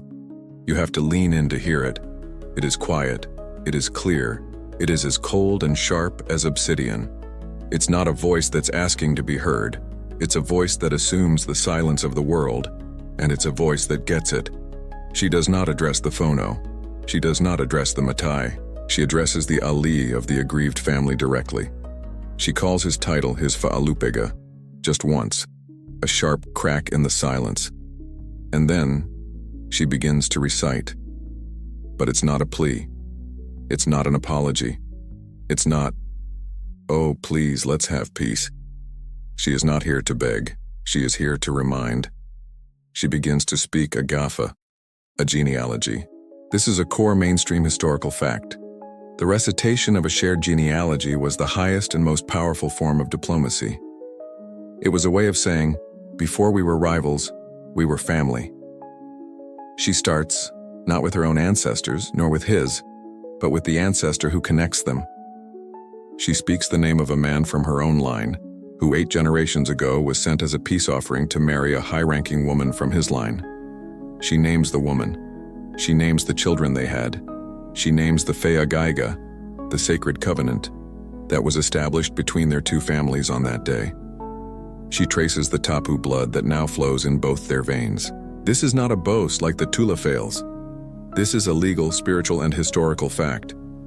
She is pulling out the foundational contract of their relationship, a contract written in blood and mana, a contract the men, in their squabbling for Pule, had apparently forgotten. This is the genealogical rebuke. It is the most powerful and most devastating speech act in the Samoan world. She is not arguing with them. She is schooling them. She is demonstrating with a chilling, quiet precision that her knowledge of the Gafa, the real Gafa, the one that matters, is superior to that of every Tulafail on the melee. Now for the quirky tidbit. As she recites, she is deliberately and pointedly omitting all the warrior and chiefly accomplishments of the men in that line. She's not mentioning the great Ali'i or the famous Tulafail. She is only naming the women. She is tracing the line of Mana, the sacred female line, from that first ancestress, right down to the sister of the chief sitting opposite her. It's a genealogical burn of the highest order. She's saying, all you men, with your staffs and your spears, you are just temporary stewards. The real power, the mana, the blood, flows through us, and we are one. She finally finishes her recitation. She has laid the ancestral map on the melee, right on top of the pile of mats. The mats are the wealth of the present. The Gafa is the law of the past. She has combined them. Then she asks her question, her voice still quiet, but now it cuts through every man there. Your ancestress, she says to the aggrieved chief, is the Tuathafin, sacred sister, to my ancestor. Our families are bound by her sacred mana. Are you telling me that this unfortunate business of the Pule is more important than the Feagaiga of our gods? Are you going to be the chief who spills the blood that your own sacred sister holds tapu?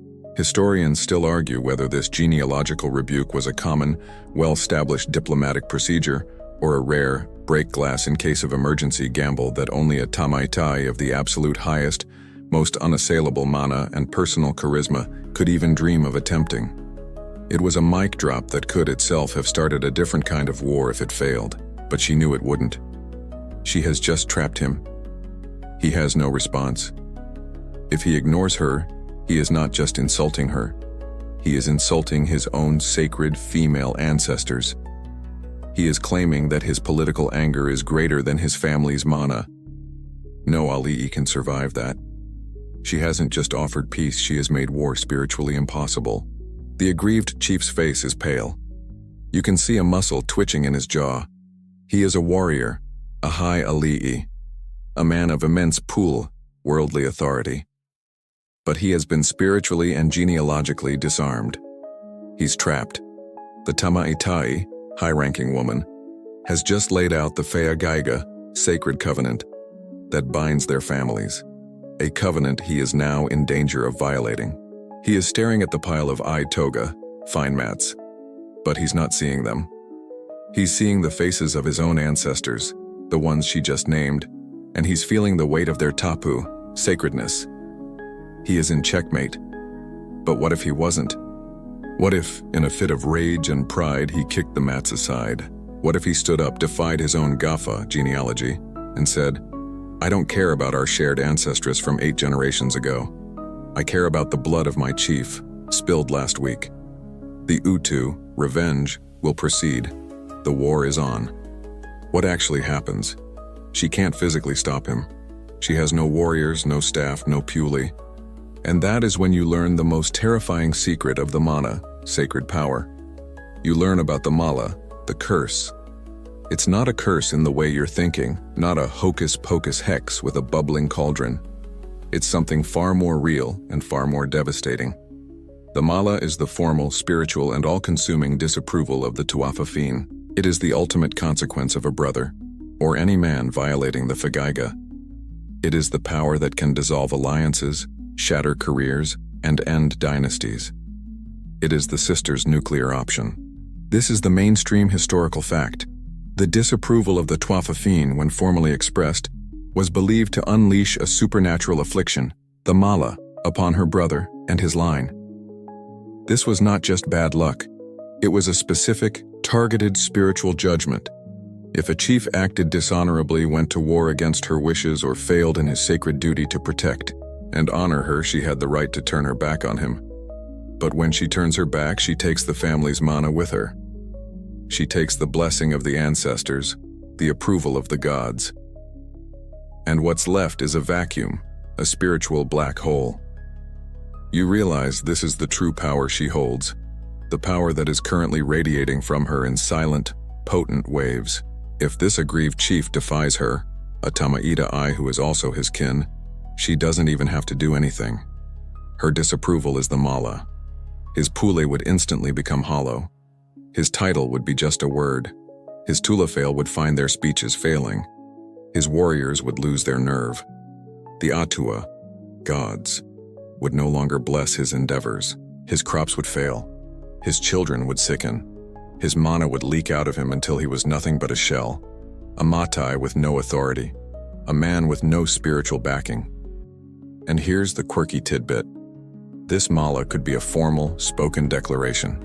A high-ranking sister, pushed to the absolute limit, could perform a fa'ai'ai, a ritual feeding of bad words. She would formally declare her brother's pool void, wishing specific, terrible, but spiritually focused outcomes upon him. It was a spiritual hit she could take out, and it was considered one of the most terrifying things in Samoan society. It was the complete and total withdrawal of her sacred, life-giving, luck-bestowing mana. Historians still argue whether the mala was a real supernatural force or a brilliant, self-enforcing psychological and social mechanism. Was it magic?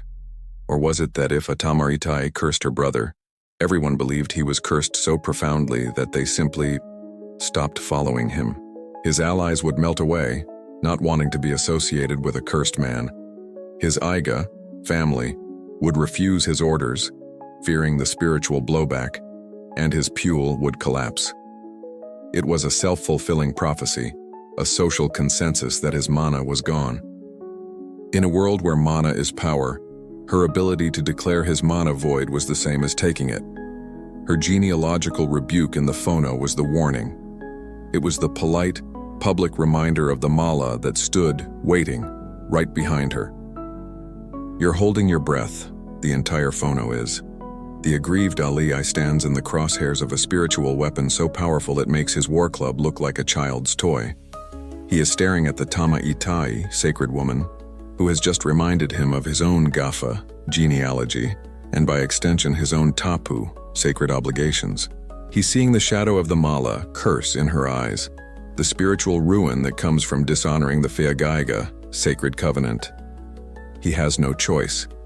His pule, worldly power, has been completely and totally boxed in by her mana, sacred power. He exhales. It's a slow, shuddering breath, the sound of a warrior conceding not to a stronger arm, but to a more powerful truth. He gives a single, almost imperceptible nod. He will not speak. To speak now would be to try and reassert his pule in a moment where it has no standing. He must act, but he must act through the mana. He turns his head and looks, not at the Tamaitai who has defeated him, but to his own Tuafafine, the high-ranking sister of his line, who has been sitting silently on the pepai this entire time. He gives her a look. It's a look of command, but it's also a look of surrender. It says, the pula is finished. The mana must now conclude this. His sister rises. She, too, is a woman of immense quiet authority. She walks with the same slow, deliberate grace, moving from her family's shaded foundation onto the sun-baked melee. She does not look at the other Tamaitai. She walks directly to the mountain of Toga, fine mats. She stops, observing it. Then she bends with the dignity of a queen and picks up a single, small but very old-looking mat from the top of the pile. She holds it to her chest, and she turns and walks, just as slowly, back to her pepai. It is done. The balance is set. Her speech officially pivoted the phono, forcing a peaceful resolution. The act of his sister taking the mat was the formal, ritual and sacred acceptance of the Ifoga apology. The blood debt has been paid. The shame has been covered by the sacred mats. The mala has been averted. The Feagaiga has been honored. This is the mainstream historical fact. The formal acceptance of the Ifoga, the apology mats by the aggrieved party, was a binding contract. By taking that mat, the chief's sister, on behalf of her brother, publicly and spiritually forgave the crime. The matter was, in the eyes of Fa Samoa and the gods, over. To seek utu, revenge, after accepting the Ifoga would be one of the most dishonorable, tapu-breaking acts imaginable. It would bring the mala down on their house. The entire Malay exhales as one. The tension, so thick you could have cut it, just evaporates. It's gone. And now, as if someone just flipped a switch, the Pule, male authority, flickers back on. The Tulafale for the aggrieved party, the one who had been so trapped, stands up. His staff hits the mat, but the sound is different. It's not a thud of aggression, it's a tap, calling for order. His voice booms out, but the cold fury is gone, replaced with a deep, sonorous formality. He does not mention the murder. He does not mention the stalemate. He begins a new lauga, formal speech, one that praises the hosts of the Fono. He praises their wisdom. He praises their generosity, those mountains of pigs. And then, he praises the Ai Toga. He speaks of them as the mats that bind us, the wealth of our sacred women. He is, in real time, writing the official history of the event. He is creating the spin. The official story will not be our Fono failed, and the women had to bail us out.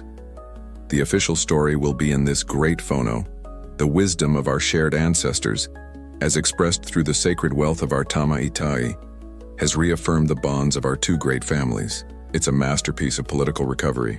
And here is the quirky tidbit. That pile of mats, it doesn't just sit there. The aggrieved chief, having accepted it, now owns it.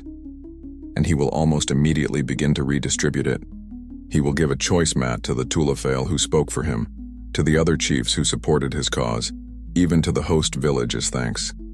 The mats, that sacred currency, immediately re-enter the diplomatic economy, not as an apology anymore, but as payment, as thanks, as gifts that seal the new peace. The women's mana has been converted back into the men's pule, a pule that is now aimed at peace, not war. Historians still argue whether this resolution was seen by the men as a true victory for diplomacy or a shameful loss of face that had to be covered up by the Tulafale's retroactive speech-making. But as you watch the kava bowls being refilled, this time in a spirit of true celebration, you realize it doesn't matter. The system worked. The pule failed. The mana stepped in and the balance was restored. The women's speech, first in mats, then in genealogy, was the pivot upon which the entire world turned.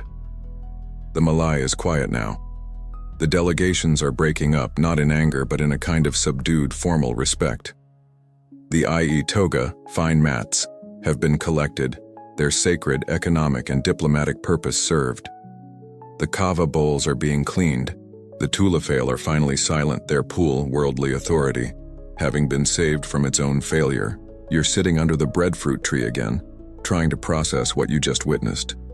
A war, a massive, archipelago-spanning war, was stopped. It wasn't stopped by a Tulafale's clever speech. It wasn't stopped by a chief's threat of a bigger army. It was stopped by an old woman standing on a mat reciting a poem about an ancestor. How do you even begin to categorize that? In your world, power is a ballot box, an executive order, a stock portfolio, or a gun. What you just saw, was it real power? Or was it just a very elaborate, very effective piece of cultural theater? You've stumbled, without meaning to, right into the middle of a debate that has frustrated academics for over a century. Historians still argue whether this power, the power of the Tuafafin, the Tama Itai, was true executive power or purely ceremonial influence. Let's break that down. The ceremonial influence argument is the one that's easiest for an outsider to grasp. It's the one that early Western observers and, frankly, many maleficist historians leaned on. This argument says that the Fono of men was the real government, the Pule. The women in this model were a cultural or religious force. They were revered, yes, but they didn't have hard power. In this view, the Ifoga, the mat apology, and the genealogical rebuke weren't a political veto. They were a form of highly ritualized cultural influence. They were a suggestion, a plea, a way of giving the men a graceful out from a war they didn't really want to fight anyway. It was all a performance, a way for the men to back down without losing face. Oh, we had to stop, you see, the sacred sister asked us. It's a tapu thing. We're still very tough, but that's not what you saw, is it? You saw a chief who was furious. He wanted the utu, revenge. He was trapped, not convinced. He was spiritually disarmed. He didn't look like a man who had been given a graceful exit. He looked like a man who had been staring down the barrel of a spiritual gun. This leads to the executive power argument. This side argues that the Tamaitai's power was executive. It was a check and a balance, as real and as hard as any separation of powers in a written constitution. Her genealogical rebuke was a veto. Her mala, curse, was a sanction. Her control of the Aitoga was control of the treasury. It wasn't influence, it was the final unassailable word. It was the Supreme Court of Samoa, and it just struck down the Fono's undeclared war as unconstitutional according to the GAFA, the nation's oral constitution. So, why the debate? This is the mainstream historical fact. When Western missionaries, traders, and military officers arrived in the 19th century, they came from a world where female power was domestic, not political. They looked for power and they looked for a king. They saw the Ali'i chiefs and the Tulafale Orators, and they said, "This is the government." They wrote down the men's names. They signed treaties with the men. The Tamaitai, the Tuafafine, the Feagaiga. This entire vast parallel structure of sacred mana was completely invisible to them. They dismissed it as superstition or local custom. And so, the entire written colonial record, the primary source for so much history, is a history of the Pule, with the mana almost completely erased. This led to the quirky, and frankly dismissive, pillow talk theory of history. This was the idea that, oh sure, Samoan women were respected, but their power was indirect.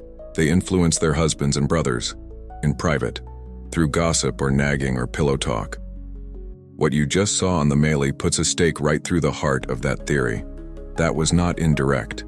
That was not private.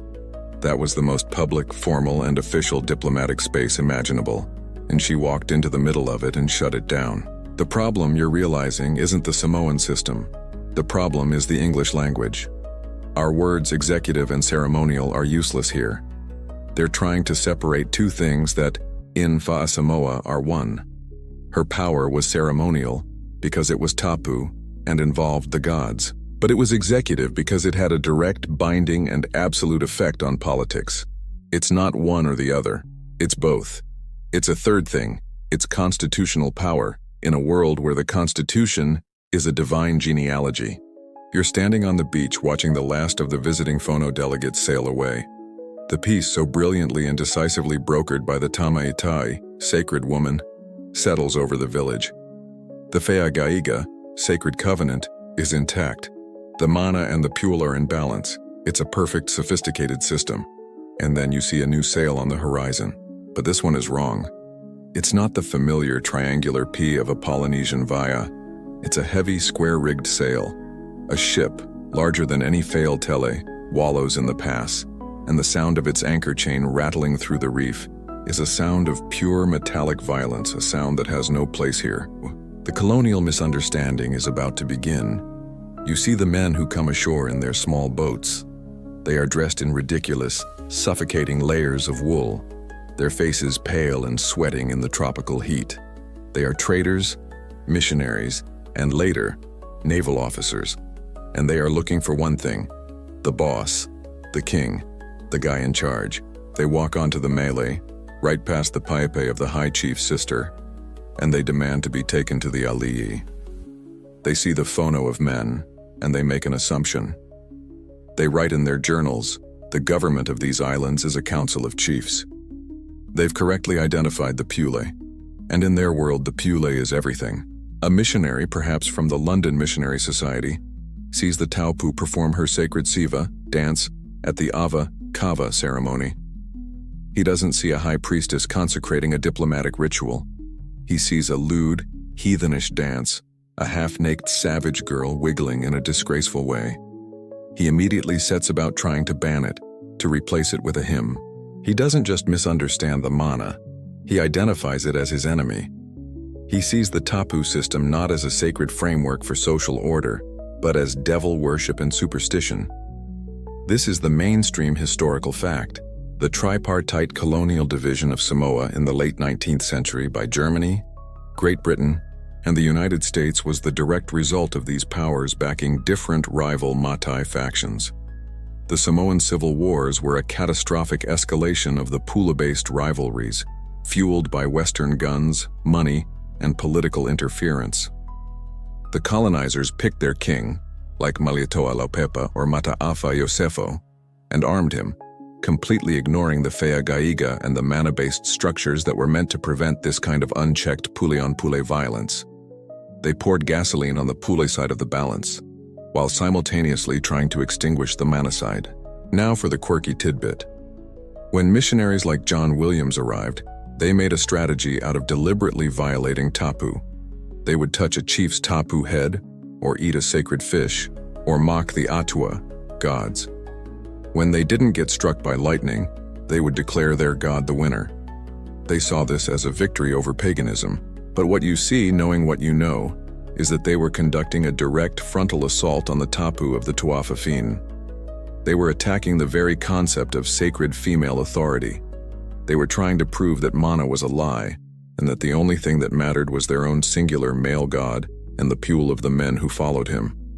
This is the great, tragic misunderstanding. Historians still argue whether the Samoan Matai themselves began to internalize this new patriarchal model, or if they were just pragmatically playing along with the new power brokers.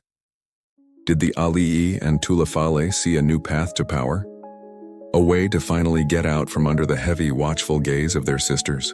If these powerful, rich, and heavily armed white men only wanted to talk to other men, well, why bother bringing your Tuatha to the Fono anymore? The colonizers arrived, and they didn't just misread the Feagaiga. They couldn't even see it. It was a form of power so alien to their own worldview, so rooted in female divinity and sacred balance, that it was, to them, just invisible. And so they began to build a new world, a new pull-based Samoa right on top of it, pretending the mana didn't exist. You're in a different kind of fail now. This one is not open to the breeze. It's a stuffy rectangular wooden building, perhaps the German consulate, or maybe a cramped, sweltering office on an American naval ship. The air doesn't smell of gardenia and coconut oil. It smells of wool uniforms, cigar smoke, sweat, and the faint, acidic tang of ink. You are watching the men of Pule, worldly authority, the Ali'i and Tulafale, as they try to navigate this new, bizarre political world. They look profoundly uncomfortable, some of them wearing heavy Western-style suit jackets over their lava, clearly gifts from the consuls that are more like costumes. On the other side of a heavy mahogany table sit the Westerners, German consuls, American naval captains, British officials. They are brisk, impatient, and they hold all the power, not because of mana or gafa, but because of the sleek, gray warships anchored in the harbor, their cannons pointed right at the village. This is the endgame of the colonial misunderstanding. This is the treaty signing. You look at the document on the table. It's dense with English and German, a blizzard of legalese.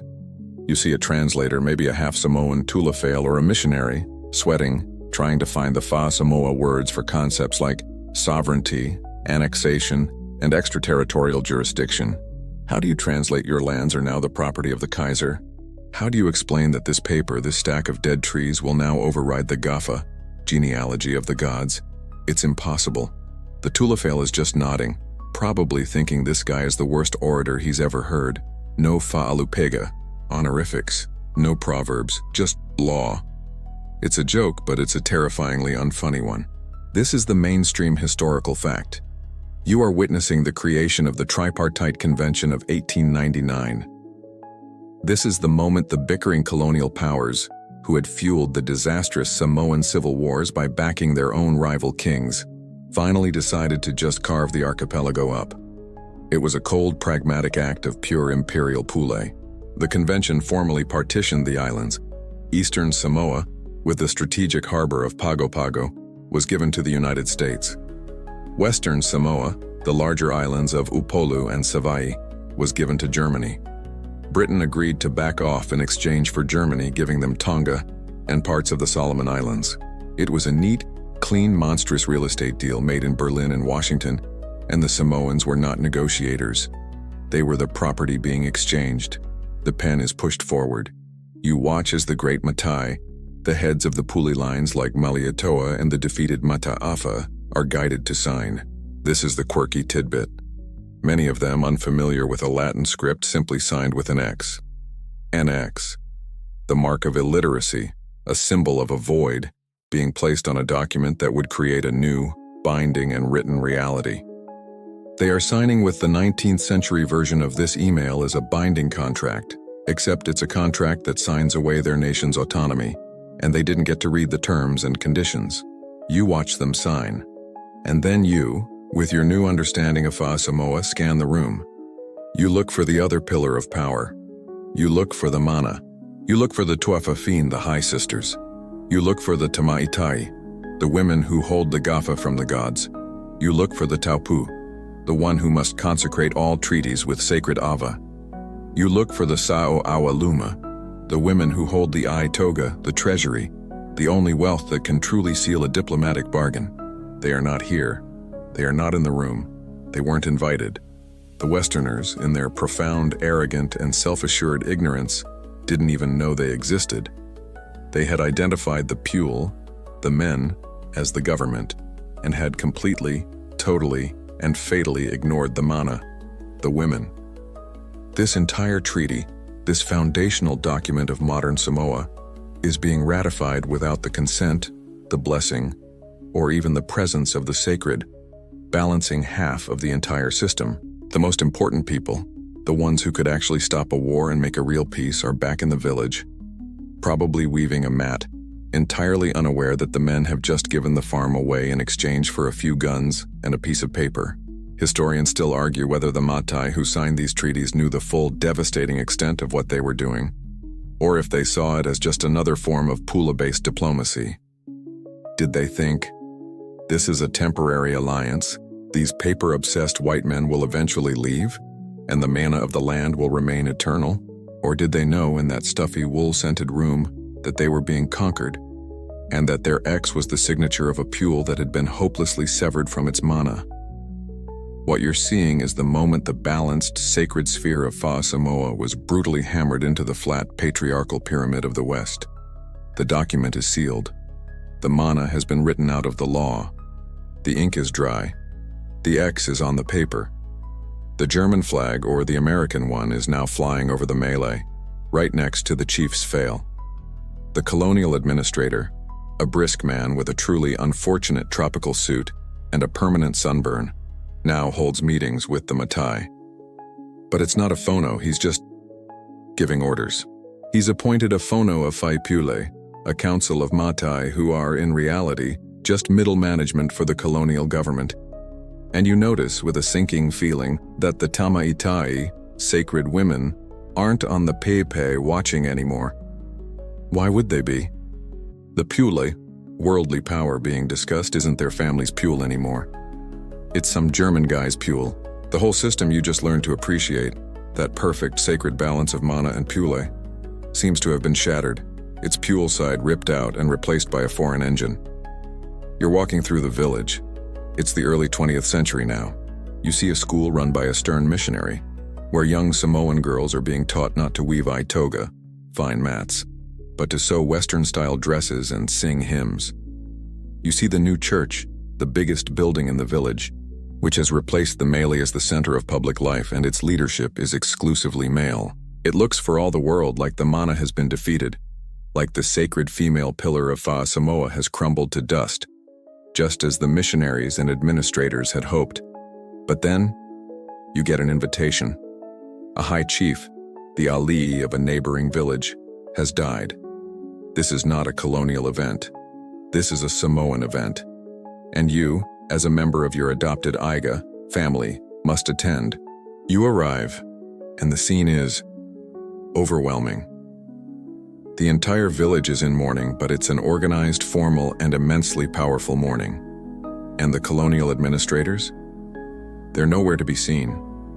Or if they are, they're sitting awkwardly on a mat in the corner looking completely baffled, like a tourist who's wandered into a state funeral. They have no mana here. They have no role. And who is running this? Who is directing the traffic of hundreds, maybe thousands of mourners? Who is greeting the delegations from other islands? It's the Tamaitai, the high sister of the deceased chief. She is the chief mourner, the director, the CEO of this entire massive and logistically complex event. You watch as a delegation arrives and their Tulafele, orator, gives a speech of condolence. But what really matters is what comes next. Their women, their Sauawaluma, present their Ai Toga, and the Tamaitai of the grieving family, with her own retinue, steps forward to receive them. This is the mainstream historical fact. Under colonial rule, the pule of the fono was co-opted, but the mana of Fa'asamoa, expressed through funerals, weddings, and matai title installations, endured. These ceremonial events, which the colonizers dismissed as culture, became the real government, the real space where Fa'asamoa was practiced and maintained. The colonial governor is sitting in his office signing papers about copra, dried coconut exports. But here on the Malay, the real economy is in full swing. You're watching a massive, theatrical, and sacred exchange of wealth. And the currency is Ai Toga. The quirky tidbit is this: the Ai Toga became more valuable under colonization, not less, because the pool had been stolen. The mana, the land, the titles, the gafa, genealogy, and the mats, was the only thing left that was truly Samoan. The Feagaiga, sacred covenant, became a fortress. The Sauawaluma wasn't just the national treasury anymore, it was the resistance treasury. The women, by continuing to weave, continuing to guard the gafa, and continuing to direct these massive wealth exchanges, were preserving the Fa'asamoa operating system, running it in the background, while the colonial Windows 95 was running and crashing on the surface. This, you realize, is a resilient matrifocus. The mana structure wasn't destroyed. It just went dark. It became the cultural and spiritual deep state. The colonizers could control the day, the world of political pule and export law. But the Tamaitai and the Feagaiga controlled the eternal. They controlled birth, marriage, and death, the great foundational events of human life that no colonial administrator could ever truly legislate. Historians still argue whether this female-held mana was a conscious tool of anti-colonial resistance or a passive cultural practice that simply endured because the colonizers couldn't see it. Was the Tamaitai deliberately using that funeral as a political act, a way of saying your German laws are nothing here? Or was she just holding a funeral the only way she knew how? The answer is probably a bit of both. The mana didn't endure despite colonization. It endured in spite of it. It was the one thing they couldn't see, couldn't understand, and therefore couldn't kill. The colonial flags are down. The German administrators, the New Zealand trustees, they're gone. You're standing in Apia, the capital of the now independent state of Samoa. It's a bustling, modern Pacific city. You see cars, you see modern storefronts, you see a national parliament building, a modern phono, a large, beautiful structure that echoes the traditional failed tele in its design. It's a potent symbol. The Pule, worldly authority, has been returned to the Samoan people. And who holds this Pule? You learn that, in a uniquely Samoan blend of tradition and democracy, you can't just run for parliament. To be a member of parliament, to sit in the national phono, you must first hold a matai title. This is the mainstream historical fact. The Electoral Act of 1990 in Samoa introduced universal suffrage for all citizens over 21, but it reaffirmed that only matai, chiefs, could run for and hold the 47, now 49, traditional Samoan seats in parliament. This move, which looks so strange to an outsider, was a powerful way of anchoring modern democracy directly into the Fa'asamoa system. And it had an electrifying, if perhaps unintended, consequence. If holding a matai title is the only key to national political power, what about the women? You meet her. Maybe she's a lawyer, an educator, an entrepreneur, or a high-level government administrator. She is dressed in a sharp, modern-style pulatazi or perhaps a business suit, and she is on her way to a sofai, title installation ceremony. Her own, you are meeting the modern female matai. In the late 20th and early 21st century, the number of women holding matai titles, once a rare, though always possible occurrence, began to rise significantly. These aren't just ceremonial titles. These are the high titles, the ones that hold real pool over land and sit in the phono. This is the quirky tidbit. A modern female matai is a master of code switching. she might spend her morning in a glass and steel office in Apia, negotiating a trade deal. In the afternoon, she might be in her village, sitting on the Pai Pai Foundation, directing her family's preparations for a funeral for 500 people. She manages her Aiga, family, not just in the village but across the globe, in what's known as the Samoan diaspora. She's holding a phono over a Zoom call with cousins from Auckland, Sydney, and Salt Lake City, all debating who should contribute what for the new church roof or which kid back home deserves the family scholarship. She is blending the most ancient forms of fa'alavelave, cultural obligations, with the most modern technology. You watch her. She has the pule. She sits in the village phono, and the tulafale, Orators, must now announce her fa'alupega, honorifics. But she also still carries the mana. She is often the tuafafine, sacred sister, of her line, who has now also taken the pule of the ali'i. She has, in effect, refused the two pillars in her own person.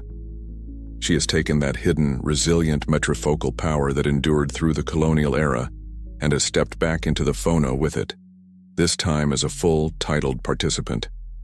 This brings you to the heart of the modern debate. Historians and sociologists still argue whether this rise of female matai is a new phenomenon, a sign of westernization and global feminist ideas, or if it is in fact the most traditional thing in the world. Is it a new, imported idea?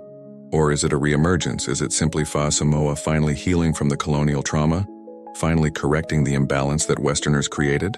Is it the mana, sacred female power, reasserting its right to the pule, political power, that was stolen from its site? It's not a new thing. It's the Gafa, genealogy, reclaiming its proper public place. It's the Tama Itai deciding she's tired of just watching from the Pepe and is instead going to take her rightful seat in the center of the Fail, as her ancestors like the great Queen Salamasina did before her. You've seen the modern Matai, the woman in the business suit who is also a high chief, a woman who has, in effect, personally refused the mana and the pule that colonialism tried so hard to tear apart.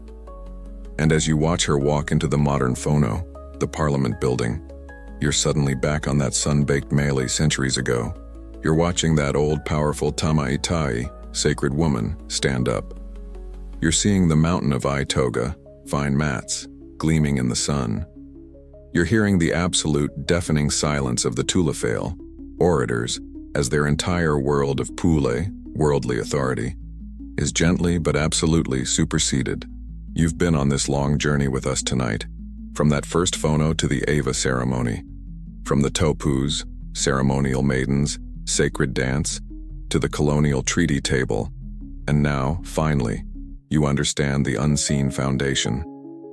You came here looking for the story of women orators, but what you found was something infinitely more complex and far more powerful. The pule of the men, the world of the Ali and the Tulafale, was the story of Samoa. It was the noisy part. It was the theatrical, dramatic, staff-thumping, boast-filled performance that was visible to everyone. It was the part that got written down in the ship's logs of baffled missionaries and arrogant naval captains. It was the part that, if we're being honest, was just a little too impressed with the sound of its own voice. It was a podcast, hosted by itself, about how great it was. But it was never the foundation. It was the house, but not the land. It was the ship, but not the ocean. The unseen foundation, the bedrock, the sacred structural steel rebar holding the entire complex and beautiful Fail of Fa Samoa together. That was the mana, sacred power, of the women. This is the ultimate mainstream historical fact. The Feagaiga, sacred brother-sister covenant, was and is the single most important structural, social, and spiritual relationship in Samoan society, superseding all others. The men's pool was just the worldly expression of this deeper, sacred, and feminine-held power. The Tamaitai and the Sao Awaluma, collective of women, were not a check on the system, in the way a modern appeals court is. They were the power source. The men were just the ones who got to hold the steering wheel, but the women were the engine, the fuel, and the gafa, genealogy, that served as the satellite navigation. This brings us to a beautiful, quirky tidbit, a Samoan proverb, E o le'inai lau a tamaitai. It translates to, The women's row of thatch reaches the top. On the surface, it's a humble phrase about roofing a fail.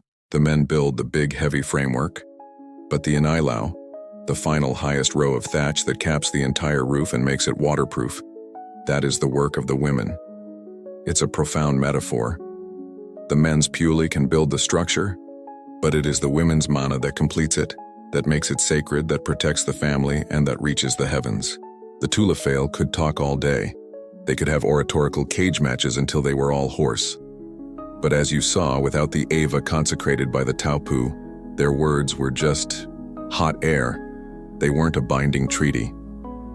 Without the I toga woven by the Saoawa Luma, their diplomatic promises were just empty boasts. They had no treasury. And as you saw in that moment of ultimate crisis, without the final silencing mana of the Tamaitari and the terrifying latent threat of her mala, curse, their entire political system could, and did, drive itself right off a cliff into the ocean of war. So let's finally put to bed that old, tired scholarly debate. Was her power executive or was it ceremonial? You know the answer now, don't you? The question itself is a Western trap, a box that's too small for the reality.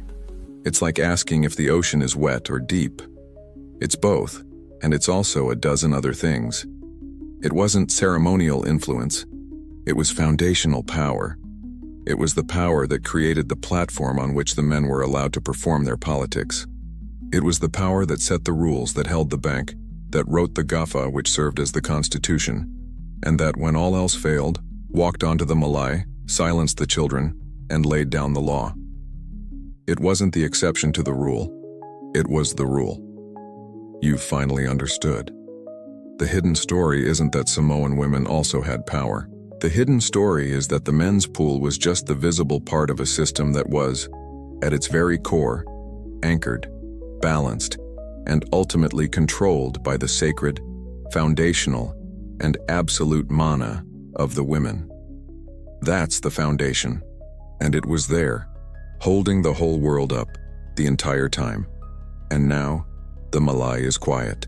The Fono is over, the great Lauga speeches have faded, and the Tamaitai has returned to the shade of the Paipai.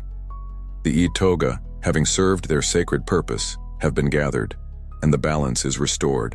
The story is complete. You can feel the edges of this world begin to soften, the sharp sun-baked details of the Malay dissolving into the gentle, quiet darkness of your room. The sounds of the island, the distant surf, the rustle of the breadfruit leaves are all fading, blending back into the soft, mechanical hum of the fan. The journey is over, but the understanding remains. The mana is settled, the Feagega is strong, and the foundation is secure.